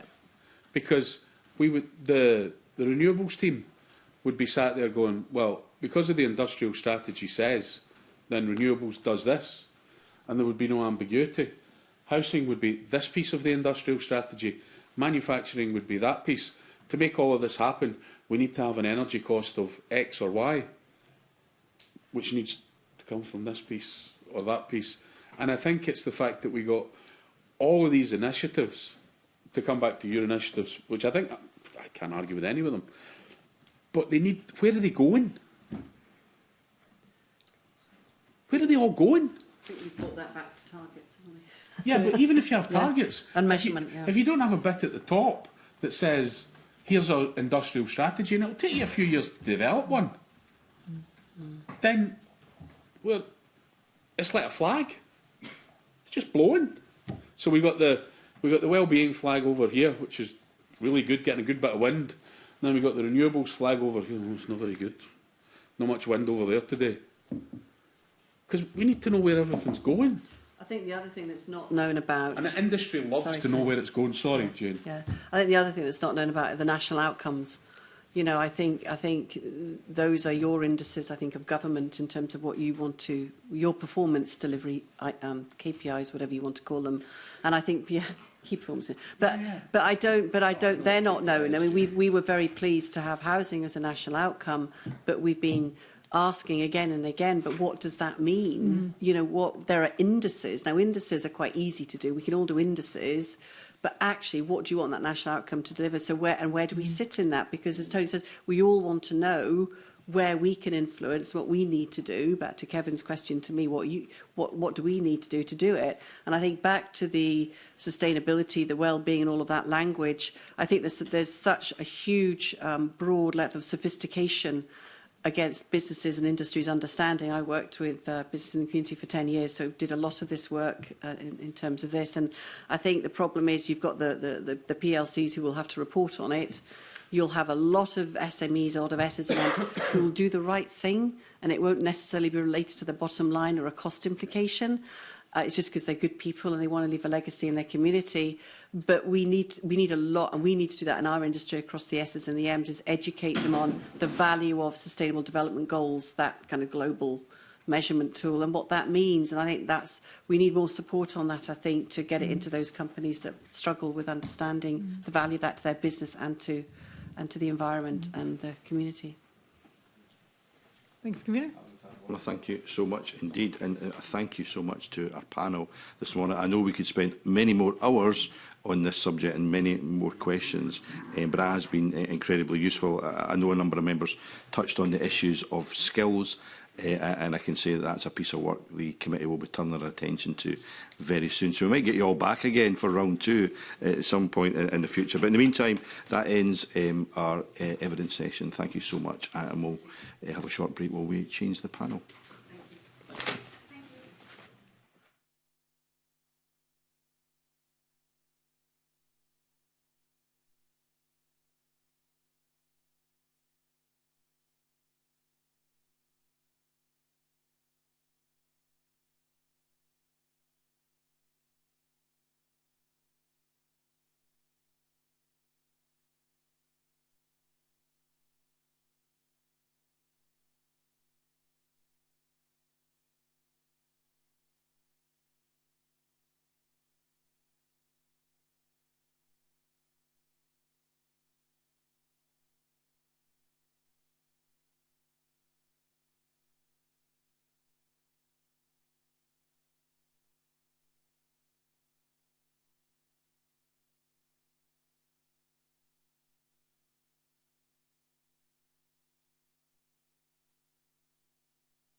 Okay, we now move on to our second panel of the morning, and can I welcome Luke McGarty, Head of Policy and Public Affairs at the Scottish Grocers Federation, Kevin Meehan, Chief Executive Officer at Scotland Is, Karen, it's been a long morning, Karen, so my apologies, we've got to get that. Welcome, Karen, from Scotland Is. Paul Mitchell, Operations Director, Scottish Building Federation, and Leon Thompson, Executive Director of UK Hospitality Scotland. As always, I ask members and witnesses to keep questions and answers as concise as possible, and always I fail miserably in that, but we'll try again today because we do have quite a number of questions to get through, and in particular we're really keen to have the panel's input into our inquiry on the New Deal for Business in Scotland. So I'll start off with a question. I suppose a brief one is really just to get a quick flavour of what each of your groups are, and individually your interaction with the Scottish Government, and specifically, has that changed in the past 2 years? I don't know who wishes to kick off our session. I'll ask, as soon as I got your name badly wrong, Karen, I'll ask Karen to start our session. Thank you everyone. I'm Karen Meekin, I'm the CEO at Scotland Is, and we are the trade body and cluster management organisation for Scotland's tech sector. I am probably in a bit of a unique situation to the rest of our panel members, and that Scotland Is didn't join the New Deal for Business group until maybe 9 months or so ago. So we came probably at where the actions were already in motion, as opposed to that. Why was that the case? I do not know.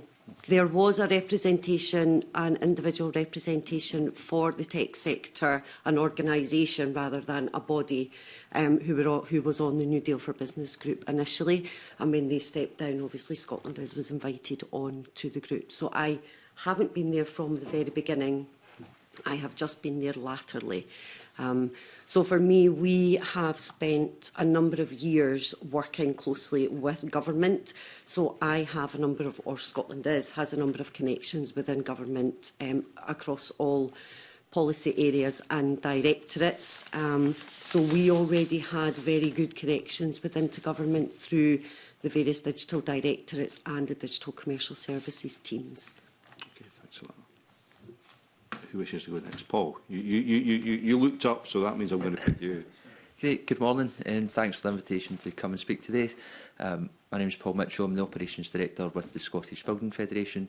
The Scottish Building Federation is celebrating our 130th anniversary this year, having been formed in 1895. We represent 250 construction companies from across Scotland, of varying sizes, from Tier 1 contractors right down to your local village builder. We have not had any direct involvement with the New Deal for Business. We haven't been associated with it directly. I've had to do a little bit of reading ahead of this morning's session.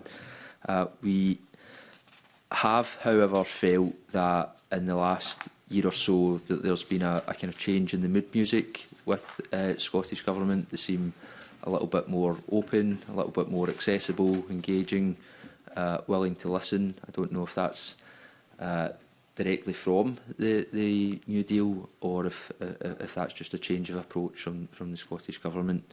In terms of our touch points, similar to Karen, we had a number of existing connections with the Scottish Government, be that through the Scottish Construction Leadership Forum, the cross-party group in construction, various different directorates within the Scottish Government, and our own sort of networking events as well. So I have to say I've not noticed any change in terms of those existing connections, but there has been a feeling that the Scottish Government's a little bit more willing to listen. So a change in mood as opposed to a sort of change in mechanisms, is that? Yes. Okay. Yeah. Thanks for that. Luke, do you want to go next? Yeah. And thanks for the invitation to be here today. Luke McGarty, Head of Policy and Public Affairs at the Scottish Grocers Federation. We represent 5,220 convenience stores across Scotland, and as a sector it employs over 55,000 people. In terms of the New Deal for Business, we weren't sort of invited to take part at the outset. Our Chief Executive had written I think it was to the Cabinet Secretary for the Wellbeing Economy at the time, to ask for us to be included in the sort of various types of dialogue, and that resulted in us being invited onto the retail industry leadership group, which we are part of and which meets regularly. And then subsequent to that, we've also been on like various NDR sort of like task teams to look at non-domestic rates. I mean, yes, I sort of concur a bit with what's been said here in terms of dialogue with government was already there. Has there been a noticeable shift?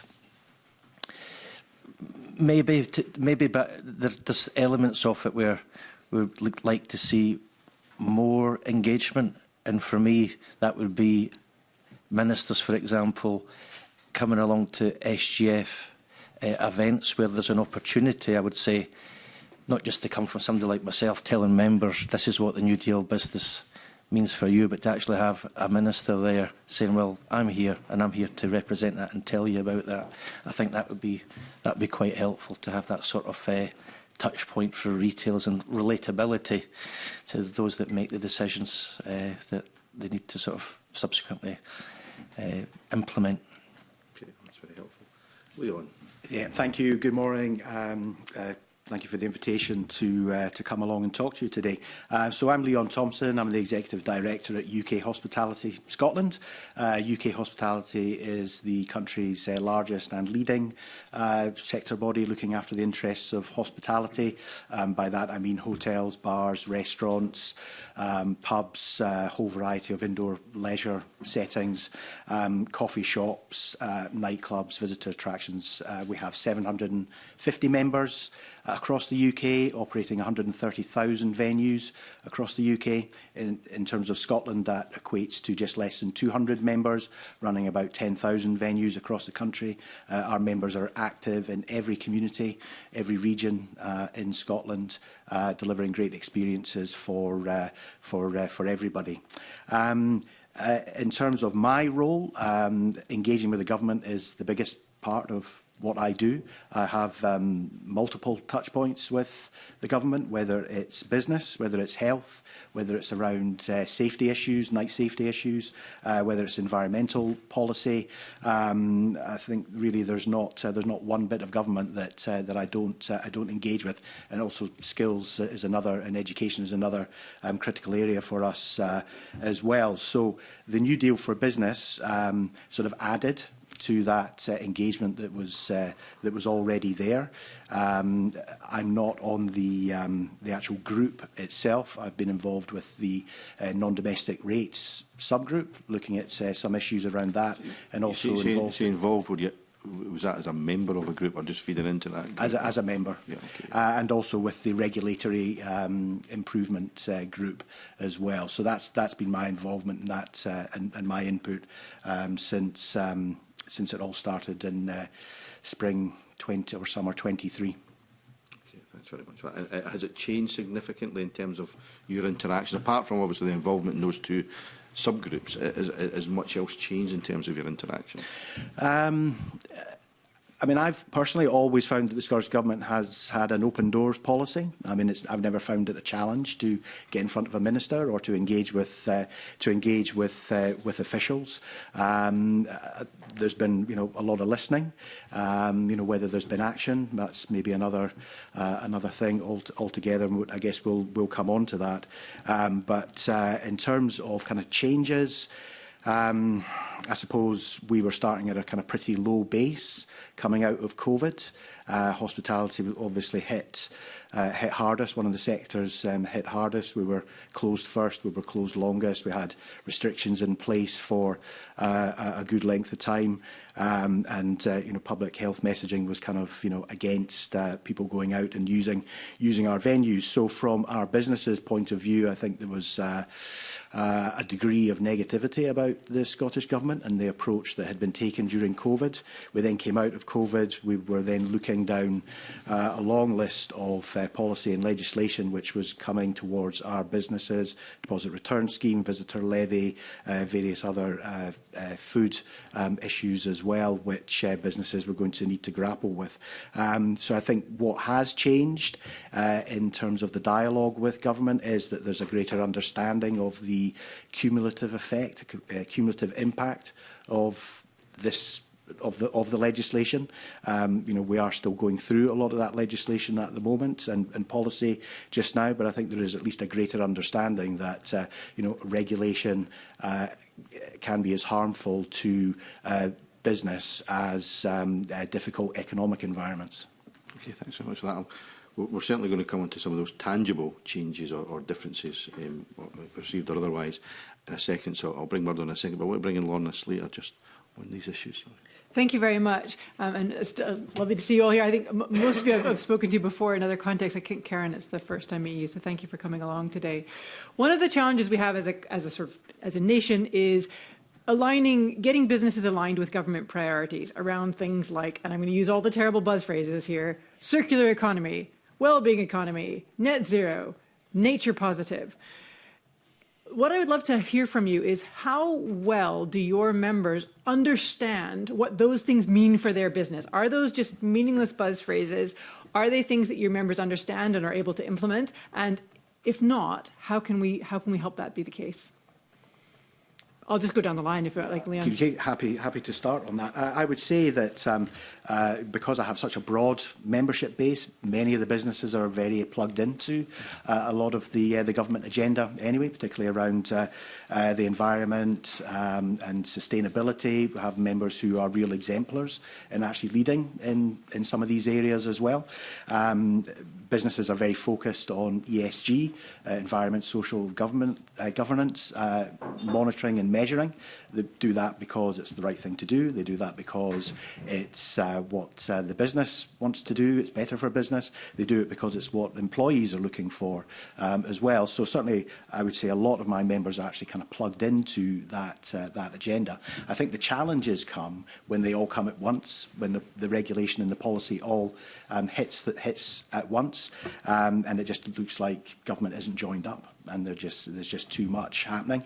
I think sometimes what we've seen in the past is policy being developed in a bit of a vacuum, not really clear. Government often not clear what the issue is or what the problem is that it wants to solve. And I think that we could, if we had better dialogue between business and government, then we could perhaps arrive at better policy and then at better outcomes.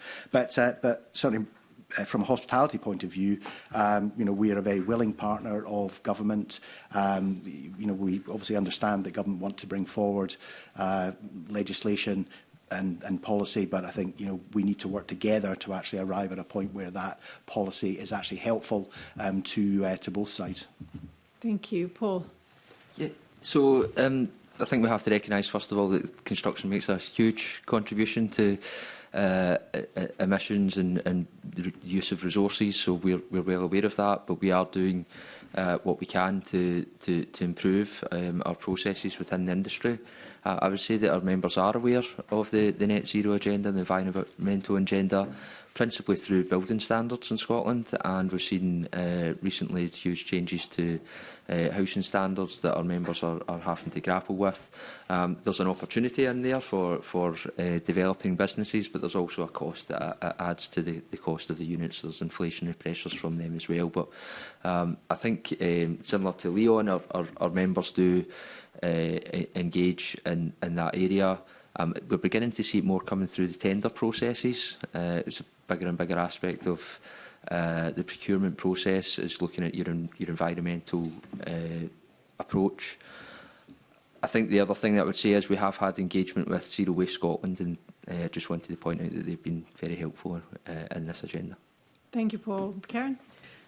So I think much to Leon and Paul, our sector is very well aware of net zero targets. We're looking at low codes, we're looking at green code, we're looking at the impact that AI will have, certainly when we're looking at our data centres. So they are aware, and the larger companies are far more aware. The smaller SMEs, their focus is just keeping the lights on. So, I think we are aware, and industry is aware of some of these policies. It just, for some of them, may not be their very top priority. Thank you, Luke. Hi. Yes, I mean, I sort of concur with a lot of what's been said there, where our members are aware of the sort of different policies that are there, the circular economy, deposit return scheme, and the sort of wider extended producer responsibility and things like that. So they are aware that, they are going to have to sort of calibrate their businesses, adjust in due course. But I mean, when I say this, I'm actually thinking about people I've spoken to where they're actually just trying to run their business in a viable way, because there's such strains on running business at this time that it's a bit like what Leon said. You have different legislation potentially coming down the line. That it's very important that government directorates are not operating in silos and that they all talk to each other, so that you don't have legislation all landing potentially at the same time. And if I'm a small business like a convenience retailer, do I have the funds, the resources, the access to maybe loans or whatever it is to help me future-proof for all these things that are coming? How do I cope with that at the same time where, we hear about energy prices rising up? That'll hit retailers, but also customers in the pocket in terms of what they might be able to spend in store. So yes, they're aware, but it's also practically how are they going to be able to do that, given there's I won't mention everything just now, but there's a whole range of other costs rising at the start of April that they're going to have to contend with as well. And it's how that's all done. It has to be done sequentially. And also, what can retailers or the sector maybe look for to sort of help them? And I'm thinking here about we've called for business rates, the 40% relief, and we've called for that for a little while now. Unfortunately, that wasn't able to be given to the sector as it's sort of been given down south. So it's things like that that maybe make those adjustments slightly easier for business in the wider way of looking at things. But no one disputes the sort of importance of what you're raising there, but it's just how you usefully and practically as a business do that and how you fund it and get supported. So what I'm hearing then, just to sort of summarise what I've heard, is that the businesses that you represent are broadly on board. They understand that well-being economy, part of that is paying living wages. They understand that circular economy means looking what happens to their waste and making their processes more efficient. That people kind of get it, but what they're struggling with is maybe the resources and bandwidth to actually do it. Is that a reasonable summary? Yeah, I mean, if I just come back in, maybe.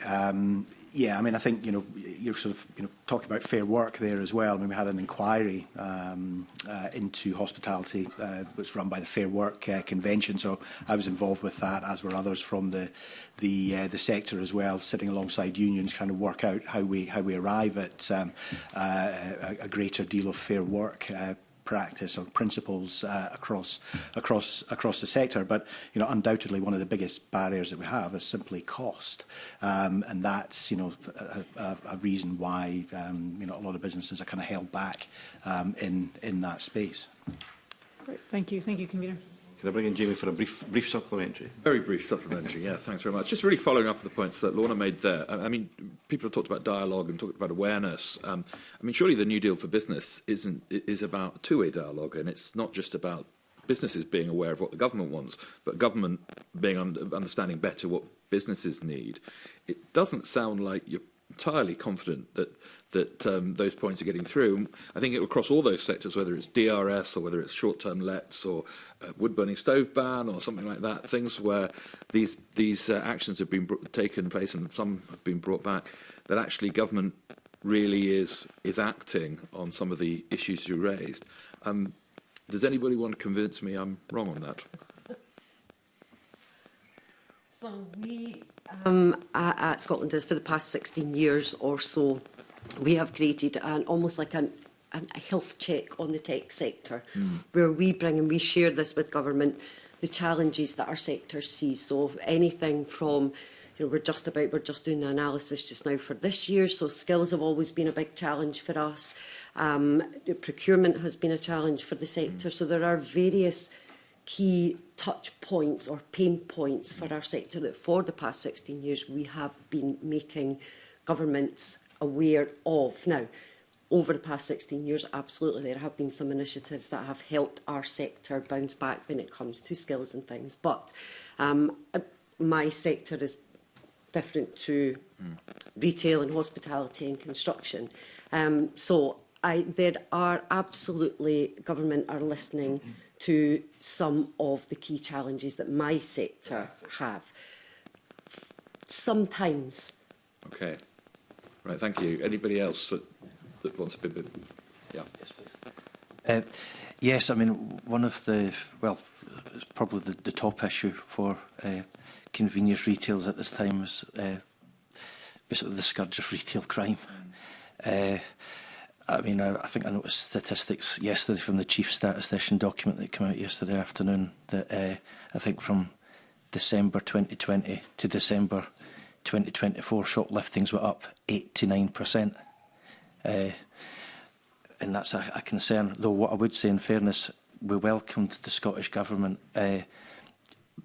allocating £3 million to Police Scotland. That is very much that is very much welcome, and SGF's part of the SPACE group, which really essentially is to do with acquisitive crime, and that will be involved with how potentially that money gets spent down the line. So that money is welcome, very much so.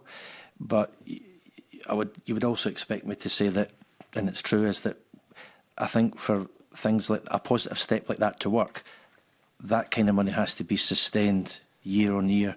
And now I'm not saying how much that should be, but for anything to embed itself, create positive behaviours or positive results, that has to not be a one-off. That has to keep coming down the line. As long as you can show the results you get for it, understand that. So that's important. But what I would also say as well, and it sort of chimes to the earlier discussion, was that engagement has been there with the government before New Deal for Business. I would just say anecdotally, we have the SGF Go Local programme, which is about putting convenience retail in touch with local suppliers so that fresh produce is on the shelves of convenience stores, and so it ties into the sort of, obviously, the wider sort of environmental aspect. It could be less miles on the road for the delivery there. It sustains jobs, and likewise, again, so that is supported by Scottish Government and Scotland Food and Drink. And then just lastly, the other one was the Healthy Living programme, again, which is supported by Scottish Government in relation to... This was pre the New Deal for Business. Yes, but again, what I would say, though, is these continue to successfully operate, but I would still say that there still more needs to be done in terms of on other fronts. Okay, so just very conscious of time. Yeah, I don't know if Leanne, yeah, just come in very quickly. I mean, I think possibly one example of where listening has not been turned into action, despite I think the industry making its case very strongly around cost pressures for hospitality, has been around rates relief being passed on. So I mean, 2 years without the 75% rate relief, which was made available to our counterparts in England, albeit the first year of that was before the New Deal for Business came along. And then this year we had 40% rates relief passed on, enjoyed by retail, hospitality and leisure in England, but only partially implemented here for hospitality, and even at that, only for businesses with rateable values of less than £51,000. So, the big part of the conversation with the Scottish Government over the last years has been around cost pressures, has been around challenges for business operation, and that was certainly something that my members would have seen as being within the gift of the Scottish Government to pass that on and support our businesses. It didn't happen, obviously, for those businesses who are in receipt of 40% or will be in receipt of 40% relief this year. That's good news for them, but it leaves an awful lot of businesses without any support at a very challenging time. Paul, just in case, to avoid the convener, never bring me back in again. No, just very quickly, I think there isn't always an awareness of the costs to businesses of the circular economy, the wellbeing economy, the environmental policies. So there is, we agree with the intentions of a lot of these initiatives, but I don't think there's always a full enough understanding from government of the practical implications, the logistics and ultimately the cost pressures that that can bring to businesses. That's right. I'll end my brief supplementary there. Yes, indeed. Not too brief. Can I bring in Murdo Fraser? Thanks. Thank you, Convener. Good morning to the panel. Actually, my question falls on quite neatly from Mr Halker-Johnson's question, because the New Deal for Business was really established to try and reset the relationship between Scottish Government and business. It follows on from a whole plethora of different working groups and forums and other resets in the past. Those of you who've been around for a while will recall. So I suppose my question is in two parts. Is the New Deal for Business qualitatively different from what's gone before? And have you noticed that? And secondly, dialogue and engagement is fine, and you've already reflected on this, both Leon and Luke reflected on this. But are we seeing tangible outcomes from the New Deal for Business that are different from what went before? So, Paul, you're nodding, so I'll start with you. Yeah, so I think I mentioned earlier that kind of change in the mood music rather than the actual procedures that come with the New Deal for Business. So if we look on the positive side for us, we've had an attempt from Ivan McKee to address the really terrible planning delays within the construction industry. So just as a reminder, major housing developments in Scotland, they have a statutory time frame for 16 weeks to go through the planning process. It's currently taking 60 weeks, 60. Smaller developments are very similar. Levels of delays, I think it's currently 19 weeks when it's only supposed to take 8 to get smaller developments through. So that is a massive pressure for our industry. So sorry to interrupt, Paul, but when you say an attempt, yes, are you actually seeing an improvement in outcomes? Yeah, to be fair to the Minister, the housing hub that he set up only really got off the ground earlier this year, so it's perhaps in that instance a little bit too early to say, but there's certainly an attempt there when previously there wasn't. The planning delays should not have been allowed to get quite to that extent. Yep. So that's one example. Another example is the postponement of the infrastructure levy that was supposed to be getting imposed on our industry, and that's been set back, and that's positive. So whether they are directly linked and derived from the New Deal for Business, I'm not sure, but hopefully it's part of that kind of change in atmosphere. What on the other side of the ledger, what I would say is we've participated in a consultation for the Scottish Building Safety Levy last year. This is a levy which our industry is expected to pay £30 million a year to. There was no direct consultation with the Trade Federation before that consultation document went out and became public. That was a real disappointment from our perspective. And the consultation document itself there's 28 questions in it. It's 9 pages long. It's not exactly the easiest document to complete. It takes a lot of time to do so. I think that process could be streamlined, and I think in general the Scottish Government could utilise all of the existing trade bodies and associations better earlier in the process.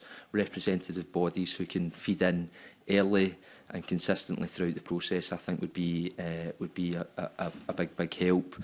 And just to touch, actually, Murdo, on your earlier point, when you're coming to the New Deal for Business as a trade federation, there is a kind of plethora of groups and subgroups and committees and implementation plans and review plans, and it does seem, it's a bit of an outsider to be overly complicated, perhaps, where, just some, in terms of the building safety levy, pick up the phone, have a meeting, have a discussion, and then take things from there. So I do understand that the government puts these initiatives in place. There's always a level of bureaucracy, but I do think that's something we could maybe look at.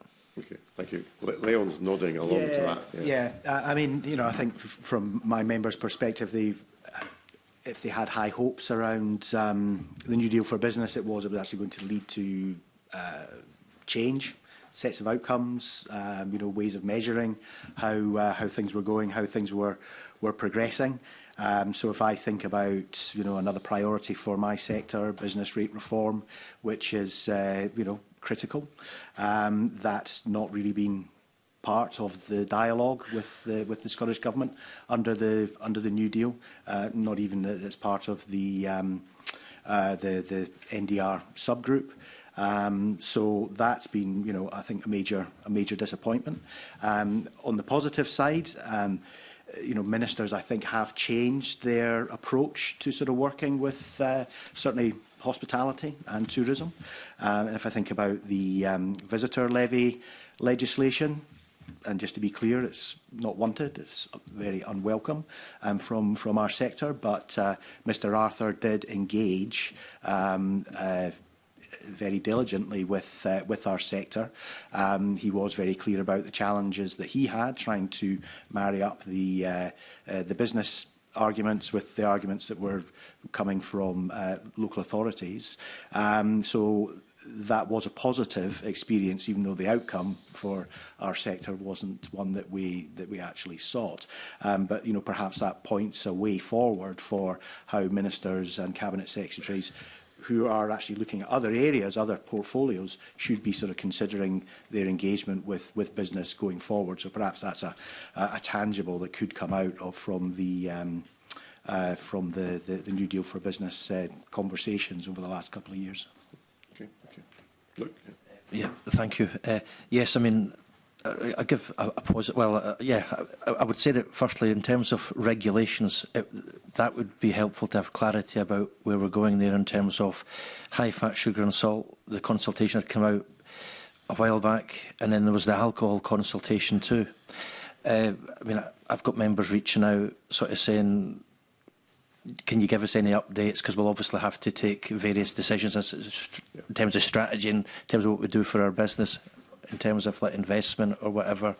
Can you give us any further update on that? And these two potential pieces of legislation are going to impact how, for example, a store will run internally, and what that's going to require investment-wise.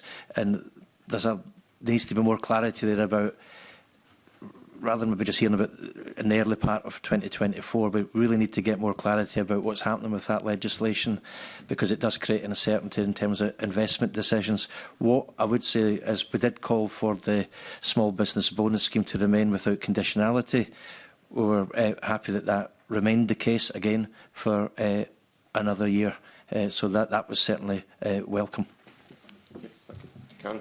And I think to much to what everyone else has said, we were looking at the New Deal for Business. Like I'd said at the very beginning, we have various relationships within Scottish Government, within various policy areas that we have utilised over the past 25 years, but certainly over the past 3 or 4 years when we're looking at the sector and what their needs are.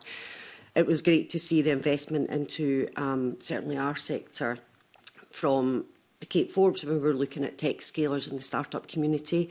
That's great. We want to see that ecosystem grow. However, our concern is around our SMEs and where the support is for them. The vast majority of businesses in Scotland are SMEs.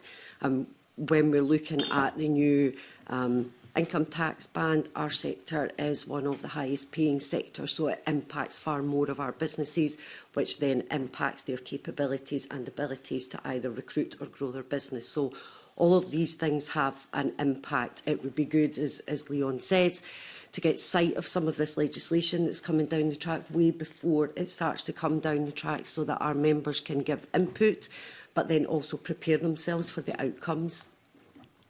Okay, thank you. Thanks, Convener. Lots more I could pursue, but in light of time, I'll call it that. Thank you very much. We're looking to bring in Daniel Johnson.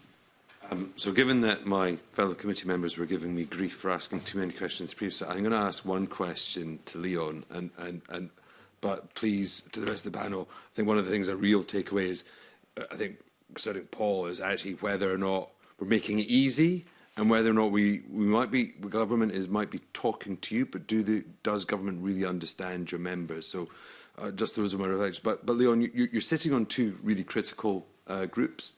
Firstly, the regulatory reform. Secondly, non-domestic rates. So on regulatory reform, can you just clarify when it last actually met?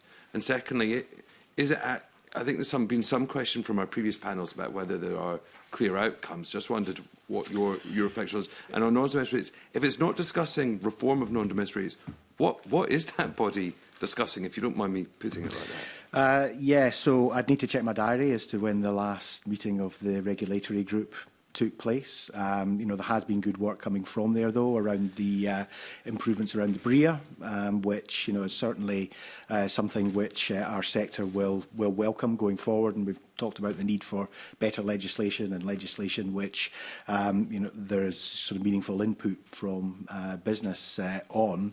In terms of non-domestic rates, that in itself actually sort of breaks down into a series of kind of subgroups. So the group that I've been involved in, we've actually been discussing of late whether or not there should be charges on businesses making financial charges on businesses making appeals on the rateable values.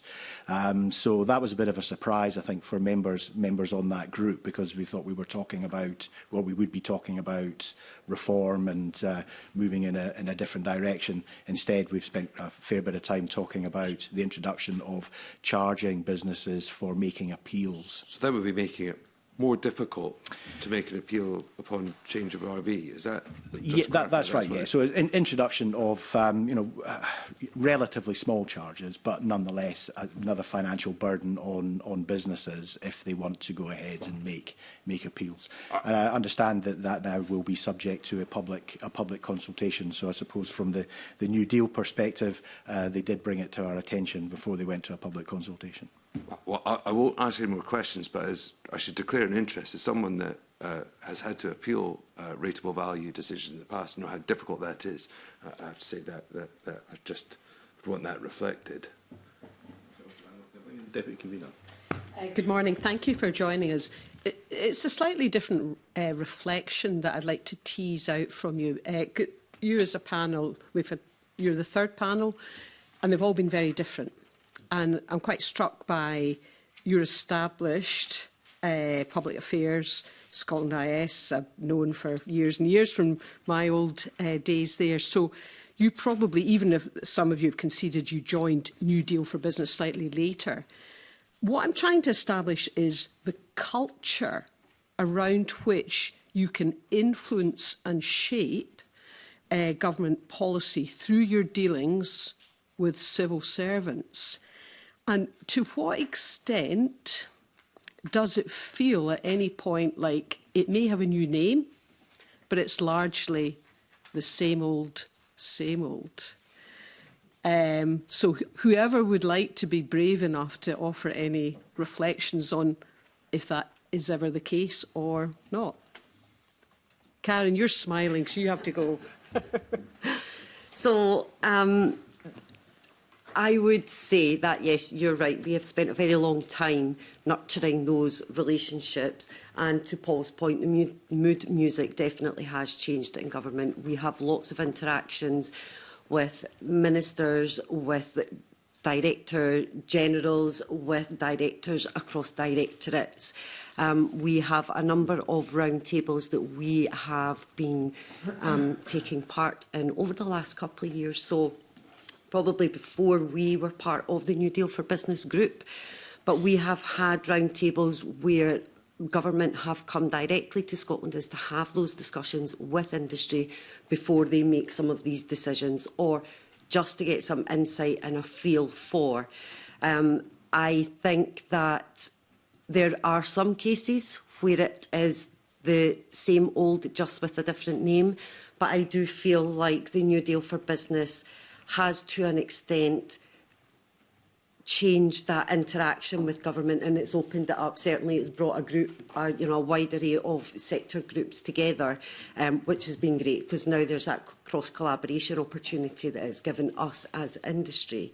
But to everyone else's point, I think there is far more could be done to understand the nuances from each of our sectors, because they are hugely different, certainly mine's in comparison to the food and drink sector. Yeah. And before everyone else comes in, I suppose going back to the culture point, do you detect a new sharpness of purpose in the New Deal for Business? I don't want to put words in your mouth, but that's what I'm meaning about culture, because if it's got a new name and it's largely the same activity, then It's not. We have seen, certainly, and I think to Paul's point earlier, I'm not sure if that's because of the New Deal for Business or just a change in mood in general, but we certainly have seen a change in government and culture on interacting and engaging with industry, understanding where our pain points are, how they can support. And that goes through, as I say, from individual directorates through to interactions that we've had with ministers. And they've taken on board, or they seem to be taking on board, the challenges and the pain points that our sector has, especially when we're looking at that growth trajectory of the digital tech sector. But there are still key challenges that we face. And we've covered some of them, but I just want to hear from the other three panellists about this specific question about the culture, what you notice specifically is different, and my kind of supposition that is it sharper. So, Paul, do you want to come in? And I don't know if the culture's sharper. There's certainly, as I say, there's been an improvement, a more willingness to listen and openness that perhaps wasn't there in the past. But one aspect of your question that I wanted to pick up on, because I think it's really important, is this isn't just Scottish Government and ministers. This is also civil servants and other public sector bodies that can often have quite a big impact on the policy and regulatory framework. And if I'm honest, my experience is if there's any conflict between the wishes of a public sector body and the requirements of industry, there's only ever going to be one winner, and we've got lots of second prizes to pick up in that regard. So yeah, particularly I do a lot of work on apprenticeships within our sector, and we, if there's any of the public sector bodies that are involved in that don't like something that industry's asking for, you're not going to get it. It's a silver medal. I'm afraid. So yeah, I thought that was just an important aspect to pick up on. Yeah, and in terms of change of culture, I'd say that there has been. I mean, even amongst civil servants, I think on the kind of business side, there's been a real kind of uplift and sort of more resource actually kind of put into that particular directorate, which I think has been helpful and beneficial for business generally, but particularly for hospitality. I think that's proved to be useful way of getting further arguments across and more information in front of ministers. So that has been good. As I said before, a lot of the legislation that we're kind of looking at the moment has been sort of coming for some time. So we probably haven't really had the opportunity to provide new influence on that legislation. That, I suspect, comes later, so that's maybe a good outcome from having had the New Deal for Business. So that might be, sort of dividends that we reap sort of, further down the line. I mean, what I would say is I think things like the Circular Economy Bill or the Circular Economy Act and charging for single-use cups, whereas perhaps the Scottish Government might have just gone sort of full steam ahead on that before. I think they have paused, taking time to reflect, coming forward, I believe, with a robust BRIA around that as well, so that we can continue to have that dialogue. So I would say that feels like a positive step, that we haven't just arrived at a 20p charge on cups immediately, but we are actually sort of part of that sort of ongoing conversation there. Luke referenced earlier restrictions on high fat, salt, sugar, also the alcohol marketing promotion side of things as well.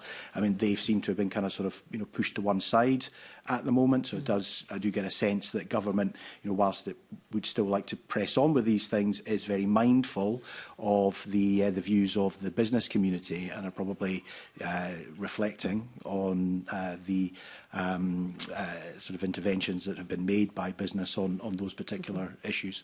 Thank you. Luke. Hi there. Yes, I mean, I would say, well, from my own perspective anyway, in the public affairs team, there's maybe a change of tempo there where you're maybe looking at the emails and think, oh, another reach out from government, maybe officials to, for example, like the disposable cups, or to talk about HFSS or the alcohol restrictions. And having that sort of official type level engagement is good, because you can sort of just have a sort of frank conversation with people and how you can sort of work round things. Again, recently we had worked putting together an MUP guide with Scottish Government, sort of like a sort of working together, that being a sort of positive thing. But I think ultimately it's good to talk, but it'll be judged on what are the outcomes and what does that mean, in my opinion anyway. What are the outcomes and what does it actually mean at a practical level and a day-to-day level for a business and how it operates? Thank you very much. Thank you, Convener. Can I bring in, I'm going to bring in Gordon MacDonald and then Willie Coffey. Thanks very much, Convener. Good morning, panel. I wanted to ask you about business confidence. Each of your sectors, as you've already indicated, are entirely different. So can you say where business confidence is in each of your sectors? What are the main issues impacting on business confidence and what can the governments do to try and address them? And who wants to go first? Leon? Yeah, I mean, for hospitality, it's a lot of the same issues that our businesses have been grappling with for a good few years now. I mean, it's the cost of doing business as a kind of the big heading. Within that, we've obviously got employment costs, energy going up. We've got insurance, which is a major cost for our businesses and increasing. We've got inflation going back up 3%, but food inflation is higher, running at about 3.7%. So that's obviously a major issue for our businesses. Interest rates, again, not coming down fast enough. So businesses with debt, they're struggling to manage that. Just to probably worth saying, just around the employment costs, we've obviously got the employment national insurance contributions going up, which will hit our sector pretty hard. So in a recent survey, 70% of our businesses, this is a survey that we ran with the British Beer and Pub Association, British Institute of Innkeeping and also Hospitality Ulster. So this gives a real UK-wide reflection on business confidence. But because of the increase in the employer national insurance contributions, we've got businesses saying that, we've got 70% of businesses saying they're likely to reduce employment, 60% saying they're going to cancel investment, 29% saying that they're likely to reduce trading hours, 25% have no cash reserves, and that's up 6 percentage points since we last surveyed those members. So that gives a really, a clear reflection on sort of the state of business confidence there at the moment. We have ongoing workforce concerns as well. We are very intensive on sort of labour, so we need lots of people coming into the sector. So we work very closely with both the Scottish Government and UK Government to find ways to bring more people into the sector, give them great experiences in the sector, and to retain them as well. But that's an ongoing task, ongoing job for hospitality as well. We're also, our businesses are also very concerned about cost of living crisis that customers continue to experience as well. I think today there was a report out from David Hume Institute and the Diffley partnership as well, saying that 62% of Scots are looking at this financial year as being harder than the last financial year. So they've got that kind of persistent financial pressure there. So we've got the two things coming. Our businesses have got their costs, our consumers have got their costs as well. It's very hard to manage that. You're painting a very bleak picture. Is there anything that governments can do to address it? Well, we would obviously like the UK Government to postpone the introduction of the increase in employer national insurance contributions. We think that that would give our businesses some breathing space within that. We would like to see the interest rate come down. We'd like to see the cost of living for our customers, brought down, inflation coming down. These are sort of key issues that ultimately will sort of improve the economy and help our businesses. I mean, our businesses are resilient. Our businesses, will continue to persevere. People will still go out and spend money, but they will probably spend less money. They will probably go out less frequently. So, for a great many businesses, that will leave them in a pretty parlous state. We've talked about business rate relief for businesses. Again, good news for those businesses that got the 40%, but the other 2,600 businesses that are left with nothing, they don't even have that as a bit of wriggle room for this year. Just on that point, I mean, Luke already touched upon the importance of the small business bonus, but how important is that to the hospitality sector? Well, it is important, but you're kind of looking very much at kind of micro businesses for that, for the small business bonus scheme. And I, often kind of look at the small business bonus scheme as obviously being absolutely vital for high street businesses.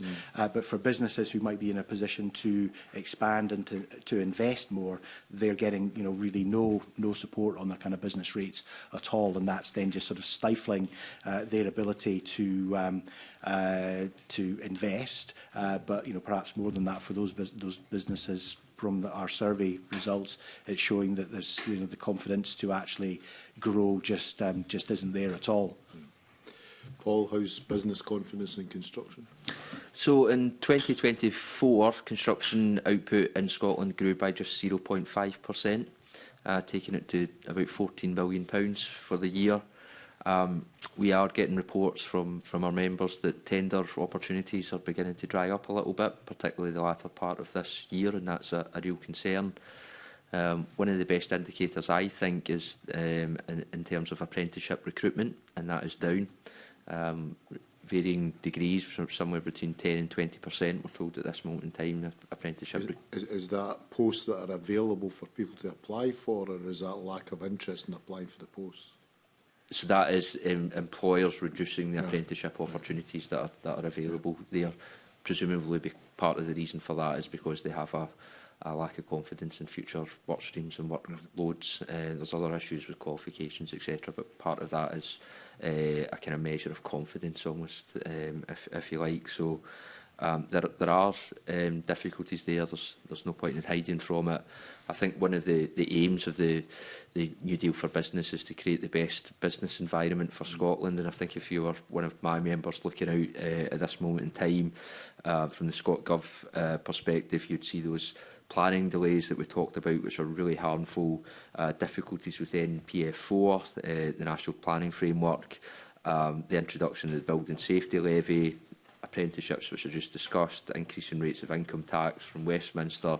I'm sure it'll be a common theme across all of the witnesses today, the national insurance increase, the national minimum wage increase, which is really going to hit apprentices as well in our sector. You've got the employment rights bill coming in as well, which is going to cause challenges. And then we have that persistently high inflation and interest rates. So I think if you're looking out just now and viewing the operating environment for construction, it's not where we would like it to be, and I think that's what's leading to the lack of confidence. In terms of what can be done in Holyrood, certainly having a look at the Building Safety Levy and any delay or postponement that can be put in place there. It's not the best time to introduce yet another levy to the construction industry. So that's something I would urge members to look at, and also anything further that can be done on planning delays would be most welcome.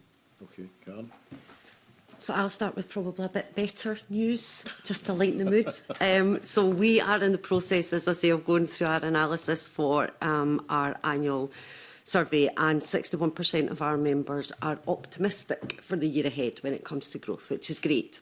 But again, like I mentioned, we don't face some of the challenges that some of the other sectors have. Some of the challenges that they do face, though, is obviously around those economic conditions, like Leon and Paul have already mentioned, the advanced income tax. The vast majority of the salaries in our sector are those higher salaries, so that does have an impact. The national insurance rise, that's having an impact. Access to skills is having an impact, so we're looking at how do we retain the students who are coming out of our colleges and universities here in Scotland, and how do we attract that talent from elsewhere. And where before we could have that comparison of the salaries aren't as big as they are down south, but the cost of living is far cheaper here, so it balances itself out. We don't have that now with these rises in income tax and national insurance. So that's, I suppose, a tool that we've not been able to use, and that's a challenge. How do we get the students out of universities who are going to stay and work in Scotland? So we know we have a challenge around immigration and international students and how we get them to stay longer, and the challenge sits with our SMEs because they're the ones who are looking to recruit them. If you're looking at a big tech company, that's easier. You do intercompany transfer, that works. That's not the same for our SMEs. Some of the challenges they have is around exporting, so the vast majority of the sales, specifically for our SMEs, are done within the UK, so Scotland and the wider UK. So we need support on how do we promote Scotland PLC on that global stage. What's the market intelligence that our industry need to be able to go out to other areas? I mean, we've done lots. We've had our cyber sector out to the Middle East, and some of them have been very successful out there opening businesses in Egypt because of the business of one. But there's more of that required. For SMEs, it's not cost effective to be going out to trade missions that they don't know are going to be beneficial. As we've all said, our SMEs are working on very tight budgets, so they've got to be very specific and stringent on what it is that they're spending. So there are those challenges, but even with those challenges, the vast majority of the sector is optimistic. However, the opportunity for better growth is huge if we can just fix some of these challenges for them. Luke, convenience stores, are they optimistic? I would say, in terms of convenience stores, business confidence, I would say, is mixed. Again, it sort of ties in a bit with what's been said before around, for example, you have like the 6.7% national living wage increase, there's the employer national insurance contributions, there's the sort of cost of doing business generally, sort of energy costs, cost of living crisis, regulations, and I'm sort of seeing this through the optics of a small business, and they're not a large retail affair, and it's, you know, how can you be helped with this? And I would say in terms of regulation, wherever possible, we sort of talk about having education over regulation, where that's feasible. It's not obviously available in every case, not at all, but education over regulation where that would make sense to save increasing bureaucracy and costs that can be put onto business where the sort of funds that they have available to them are sort of finite, and it's hard for them to sort of, to use the phrase, it's harder for them to sort of pivot, you know, to adjust quickly to these sorts of things. And again, from the convenience angle as well, through COVID-19, and you'll know Gordon from like our Chief Executive, Pete Chima, he sees what we did there as the fourth emergency service where helped people comply with the sort of when you can go out, how far you can go and travel, etc. And the thing with convenience stores, they're in every postcode. They're not far from you, and they give you key services. And it may be in some rural locations. That might be the only, instead of the last bank into it, could be the last store available in town. So you lose the shop. Well, you don't just lose the bread and milk. You lose maybe the post office, the free-to-use ATM, bill payment services. If you're maybe not, maybe a bit like myself, but not attuned to maybe wanting to use apps for everything, you know. And again, then that maybe puts maybe older or vulnerable people in a sort of more difficult position if they don't want to get on the bus to travel to the next town because I'm a bit unsure of myself, or you know, I like using cash, but I'm going to have to try and use a card now. What do I do? You know, and those sort of things. So again, the convenience sector ties into the New Deal for Business. That's the thing. It's the 20-minute neighbourhood more widely. They're part of that. It's part of the sort of mental health as well and well-being. And that if retailers have, for example, the retail crime aspect more suitably addressed, you'll have retailers that are not in fear of their own health and well-being in terms of their safety. And likewise, that sort of hemorrhages costs for business. And if I'm a staff worker and I see the businesses losing a lot of money through all these other costs that I've just mentioned, I might start to worry for my own job. Is the retailer going to cut my hours? Will he take on more hours? And what will happen to me? So it's a sort of ripple effect there. So they have a key part to play, the sector. Right, okay. Thanks very much. Thanks very much. Can I bring in Willie Coffey? Thanks very much. Convener, good morning, everybody. Firstly, I'd like to ask Karen a question. I don't know whether you heard the previous panel there. And Tony was telling us that Scotland is miles behind in the AI and tech sector, miles behind everybody apart from Germany, I think he said. So I was hoping to give you the chance from your position with Scotland IS or Scotland IS to just share with the committee just what your perspective is on Scotland's capabilities and reputation on AI and tech and so on? Yep.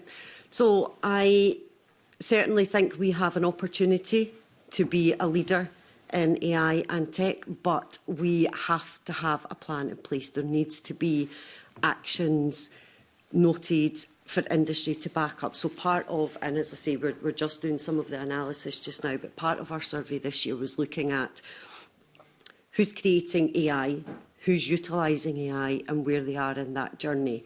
Because not every business requires an AI product or service to be part of their business. And what we have to help, and what the industry are helping understand, is that there are security risks in AI. Your data needs to be right in AI. It's an expensive tool to use within your business if it's not the right tool for you. And there's a clear difference between the businesses who are creating AI products and services for other organisations or people to consume, and those who are consuming those, those apps and those tools. So we have a great opportunity when it comes to AI. We've got the Scottish AI Alliance, we've got our data cluster, we've got a network of businesses across the tech sector who are working hard to take advantage of all of these opportunities. What we need from government is a plan of action and how we're going to do this, because saying that we will be, a nation of AI innovation will not get us to that place. And if we don't do it quickly, we will be consumers of other countries' AI tools and services. Okay, but are we miles behind or are we not? I don't know that we are miles behind. But we could be faster. Okay, thanks for that. I was wanting to ask about support mechanisms and the New Deal and how it encourages and promotes that. And I was struck by something that Claire Mack said in the panel. I think she said something like, if we wanted a clearer structural engagement with government and the New Deal for business, it probably wouldn't be the New Deal model that she would choose.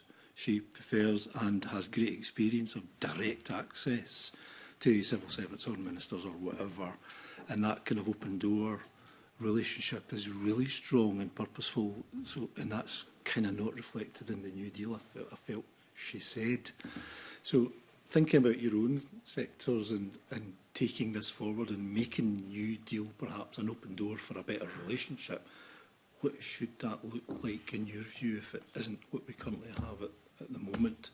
I might as well start with Leon to share your views on that. Okay. Please, yeah, well, I would agree with Claire's comments. I mean, in terms of direct access to ministers, cabinet secretaries, I mean, that engagement's never really been the issue. It's been the sort of understanding and then sort of acting in a way which actually then sort of supports our businesses, and that's the bit that hasn't always been there. I think what we should be taking from the experience of the last 2 years in the New Deal is to have all our ministers, all our cabinet secretaries focused on economic growth, and sort of clearly sort of understanding sort of how that then sort of fits with their portfolio responsibilities as well, so that everybody is kind of moving in the same direction. I think we also need to have greater cross-government working. Two elements to that. One, I think that by that I mean teams within the Scottish Government need to be much more aware of what their colleagues are doing and how that might impact on other areas. But I think also we need to have, or we need to keep strengthening the relationship between the UK Government and the Scottish Government as well, because as we've been sort of talking about here today, responsibilities for the economy and business don't just rest with Holyrood or Westminster. So we need to find ways of supporting our businesses, getting that support from both of our governments. Okay. I mean, does the National Strategy for Economic Transformation get us into that space, do you feel? Or could we do more to reflect? Yeah, so I mean, I think NSET's really interesting. I mean, there's not a lot of kind of reference to tourism or hospitality in NSET, and that was very disappointing for our sector when the strategy came out. And I understand it's a strategy, it's about looking at the future. But, you know, our businesses, you know, are here now. They're always going to be here. You know, we are delivering, you know, what, you know, economic growth there is. A lot of that is being driven by hospitality, you know, but we're not getting that recognition. And I think that there's a, you know, an underlying sentiment that perhaps, you know, well, tourism, hospitality, it just happens, and we don't need to kind of like, you know, do too much. And that, I think, that kind of complacency, you know, will, you know, lead to Scotland being, you know, much poorer. So I think that, you know, NSET, you know, very laudable, you know, great, you know, direction, but it really kind of focuses very much on shiny new things, rather than necessarily sort of, you know, talking about the things which are actually going to make the difference to the economy today, tomorrow, and, you know, in the very near future. Okay. Paul, on that kind of structural support kind of mechanism, how you, if it's not New Deal that does that, what should it be? Yeah, I would agree with the other comments about an open door policy. I think that is something that could be achievable within a Scottish context. I think for us specifically in construction, the main sort of channel for engagement should be through the Construction Leadership Forum, a specific group set up and chaired by the Business Minister. My only kind of comment on that would be to repeat what I said earlier and to use and utilise the existing trade federations and associations that are there, those assets. I think they're underutilised at the moment. If you look at the composition of the Construction Leadership Forum at this moment in time, I think on the website there's 27 or 28 different bodies that sit around that forum table, and I think only 7 or 8 of them come directly from industry. The rest are public sector organisations and public sector bodies. So I think there's an opportunity there to be more focused on direct engagement with industry and hearing back from industry. Obviously the balance with public sector as well, but these should be industry-driven groups. Should New Deal do that? Should the New Deal model offer that kind of engagement, that kind of interface? Yes, I think it should. I think those sector groups, those industry groups should be exactly that, industry-driven, and an opportunity to speak directly to the Minister. Karen, look, the same question. How do we get that structural interface working better so that it delivers what your sectors need? Yep, so I think to Paul and Leon's point, I think the New Deal for Business is an opportunity to do that. Individually, we all have our own mechanisms. I'm very lucky in the teams that I work with within government, so anything that has a digital element to it is directed to Scotland Is.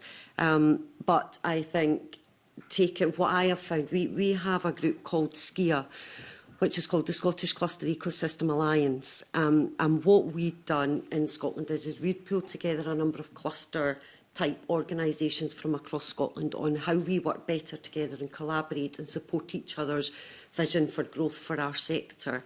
So having the New Deal for Business have something like that, so we're all on this group now. But it needs to be that continual engagement, but also needs to be sharing that information through the wider corridors of government, because not everyone knows what's happening at one end. So for us, as I say, I'm very lucky. I get to engage with various policy sectors, policy areas when it comes to digital. That's not the same for my other trade bodies in other sectors. So if New Deal for Business is going to do this, then it needs to be set up to actually do that, but then take away some of the actions, because like we've said, I haven't been involved in New Deal for Business groups since the very beginning. What will be interesting to see what falls out of the last 2 years of this engagement from the wider industry groups in Scotland. Okay, thanks, Karen. Luke, your perspective on that, kind of improving that relationship? Yeah, I mean, the word that comes to mind with me is it's about engagement. And for me, I know that we work on behalf of our organisations, and when we do, SGF does have meetings with ministers, some of indeed the MSPs as well in this room. We do a lot of outreach and do have meetings, but I'm sort of coming from it from an angle where it'd be good to have ministers come out to some of our events that we hold to bring a lot of these policies to people firsthand themselves, rather than it just maybe being related from myself or someone else within SGF, but actually having them there available for discussion. It's like what I said at the beginning here, just so that they're relatable to the people that are there, because you've got a lot of this work going on, New Deal for Business, but actually having someone there to come and speak to them about it, but at a ministerial level, I think would go a long way. It's having that sort of visual presence. Though, to be fair, what I would say on the Retail Industry Leadership Group, you know, I know that the Minister for Employment and Investment goes out to different places and visits, but I'm just sort of talking about this from the SGF sort of perspective, convenience store perspective. I think coming out to an SGF event,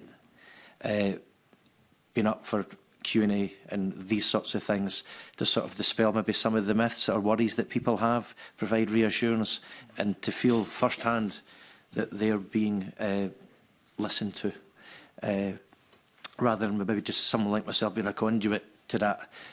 And I know people are very busy. Ministers are incredibly busy, more than maybe I'll ever know. But it would be good that there's, on occasion, there's an engagement there like that with the convenience sector, where they can have that opportunity, ask lots of questions, and also come up with other points for ministers to consider out with our own sort of officialdom type engagement. Okay. Thanks very much for all that feedback. Really, really helpful again. Thank you. Thank you very much, Willie. And final brief question to Kevin. Thank you very much, Convener. And I'm going to play devil's advocate again, as is often the case. A huge amount of conversation today has been around about does government get business? But Natalie Agnew in the last panel posed the question about business and whether business actually gets or doesn't get government. What's your view in terms of the communications and the understanding that you have with not only government, but with individual politicians such as ourselves? Can we start with Karen, please? So I think I'd said at the very beginning that dependent on the business or the size of the organisation will depend on what insights and how well versed they are with government policies and plans for growth and how that impacts them. When it comes to smaller businesses and SMEs, their only focus is keeping the lights on. So we, as the trade body, obviously share the information that we receive from government that will impact their business and our sector. But I think, to Luke's point, there is very few opportunities for individual businesses to have those one-on-one sessions with ministers or with policy makers. So let's take that for an example, that one-on-one. Ministers are immensely busy. But, yes. You know, my experience is, having been a minister myself, I was always out and about, and you can see quite clearly that ministers are out and about all of the time. But MSPs are also out and about. And we are policymakers, and obviously we scrutinise government and have ins. Do you think that members take advantage of that to the degree that they should? Absolutely not. They don't, and they should. And you're absolutely right. There are other routes into policy makers and industry, and probably ourselves, to be fair, do not take the advantage that we should or could from other MSPs. We do deal with an array of people within government, within the directorates, and that's who we influence from, try to influence from the top up, from the top down and the bottom up. So there is far more that business can do. We agree, and I think we've all said this isn't just a Scottish Government or a government challenge to fix when it comes to the growth of the economy. We all have an equal role to play in this. It's how we do that better together. Leon, please.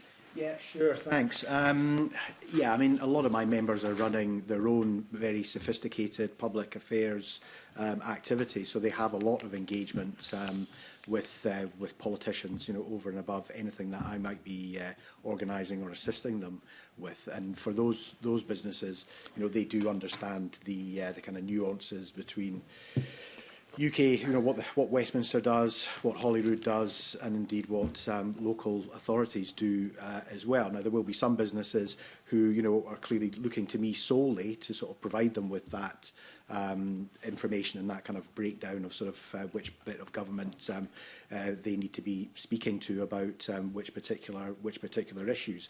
And I guess that's one of the purposes of having trade associations. A lot of my individual members, they reach out to their local politicians on a pretty regular basis, I think.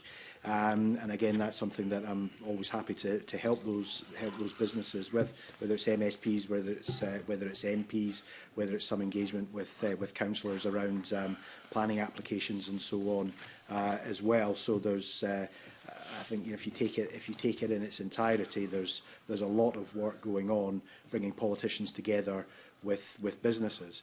If I think about cross-party groups, which we have in the Parliament here, we have a very good beer and pub cross-party group, which produced a report in the last few months on the sector, on the health of the sector. We have a cross-party group on tourism as well. Perhaps we can make more of those cross-party groups, and certainly I'm always looking to take MSPs and MPs out to businesses in their regions or their constituencies. I'll make no comment on cross-party groups. There are far too many of them, in my humble opinion. Paul, please.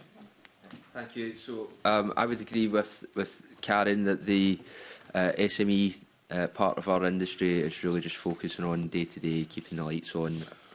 Even the larger businesses in construction are unlikely to have public affairs resources in-house, so there is a gap there, and they expect, rightly so, the Trade Federation to represent their interests to politicians. I think construction does do quite well in terms of engaging with individual MSPs, certainly in terms of putting the hard hat and the high vis on and going out and seeing a local site in your particular constituency. And of course, next week we've got Scottish Apprenticeship Week, and I'm sure that will be an opportunity for a lot of MSPs to deal directly with the contractors in their constituency. And lastly, Kevin, I just wanted to say I mentioned CLF earlier, and I know that you've done a lot of good work, particularly during the COVID period, to help the construction industry. So I just wanted to recognise that and show our appreciation for it. Thank you, Paul. Luke, please. Yes, I mean, I've just sort of chimed there in terms of many of the business in the convenience sector are sort of living from day to day, week to week. But in terms of wider engagement, yes, I was sort of chiming with what Leona said. We've got our cross-party group and independent convenience stores, and there's a number of MSP colleagues here in the room that I'm very grateful to for supporting that and engaging on key sectoral issues that we bring into that group and discussing that with our members to sort of scope out some of their key concerns, so that they can then themselves as MSPs take that back into what they do in their own work, as well as allowing our colleagues to sort of put questions to each other and to the speakers that we have there. For example, just anecdotally, we had like someone from the Bank of England at our CPG just recently, which was valuable. Likewise, I would also say we do appreciate in the wider sense the MSP engagement. We have MSPs that come along to our events and support our events, be that, for example, maybe on retail crime or our annual conference, providing their own sort of expert input, their own take on things, and that sort of support to help elevate sectoral challenges and concerns is appreciated. And again, like I sort of mentioned earlier, about coming along like that makes people feel like they're being listened to, and as a starter for 10, that gains credit with people and gives them more of an optimistic outlook in terms of also wanting to engage. So just to say thank you for the MSPs that thus far that we've engaged with, and we'll certainly look to do that. And also, even like coming along today, we very much value that, because it's getting a chance to sort of put issues in front of you to consider, and maybe to at a future sense engage with you as well. Thanks. I asked the previous panel around about, do you think your communication is right with government and with politicians? And, we could probably talk all day about this. But my basic question is this, because let's take Luke in particular. Let's go with you, Luke. I'm sorry I'm picking on you. Yeah. But, each and every one of us around the table represents constituencies, regions. But, at the end of the day, we're ordinary folk. We're going into the convenience stores. We're going into the pub. We're going into the restaurant. We're hiring a local builder. I can't say that I've got much IT work going on, Karen, but I'd be lying. But, why is it that, certain places I go, I get questioned all of the time. That's part of the job. That's a good thing. It's nice and great if you're trying to wolf doing your roast beef at that point, but, that's the name of the game. Do you think that you actually, in terms of your communication with your members, say to them, take the opportunity, invite somebody along for that 15, 20-minute chat? Luke, please. Yeah. I mean, for example, though it's not within the sort of Scottish Parliament remit, we've got an MP that's going to be visiting a convenience store in Livingston on Friday, and so a couple of us will go along to that, and that provides an opportunity. But again, likewise, it could be the same for an MSP too, an opportunity there to sort of be on the ground. I know it's just anecdotal, it's one particular shop, but it lets them sort of discuss these issues with the politician and give us sort of more localised feedback to them. So that is really important, and that's what we sort of try to do wherever we can. Again, at times I know that the MSPs are very busy, and again, retailers can maybe be up to here very busy themselves. But yes, we do look to have visits like that, because it does provide that sort of touch point for retailers, but also for the MSP as well, to sort of know just what's happening in the community or within the area within which that store or stores are located. So yeah, so it's valuable having that engagement. Okay, thanks a lot, Convener. Cheers. Thank you very much indeed for that final question. Yeah, and that panel brings us to the end of our session. You'll be pleased, Paul, that on Monday I go to see some construction apprenticeships at the college before I head off with my hard hat to a building site.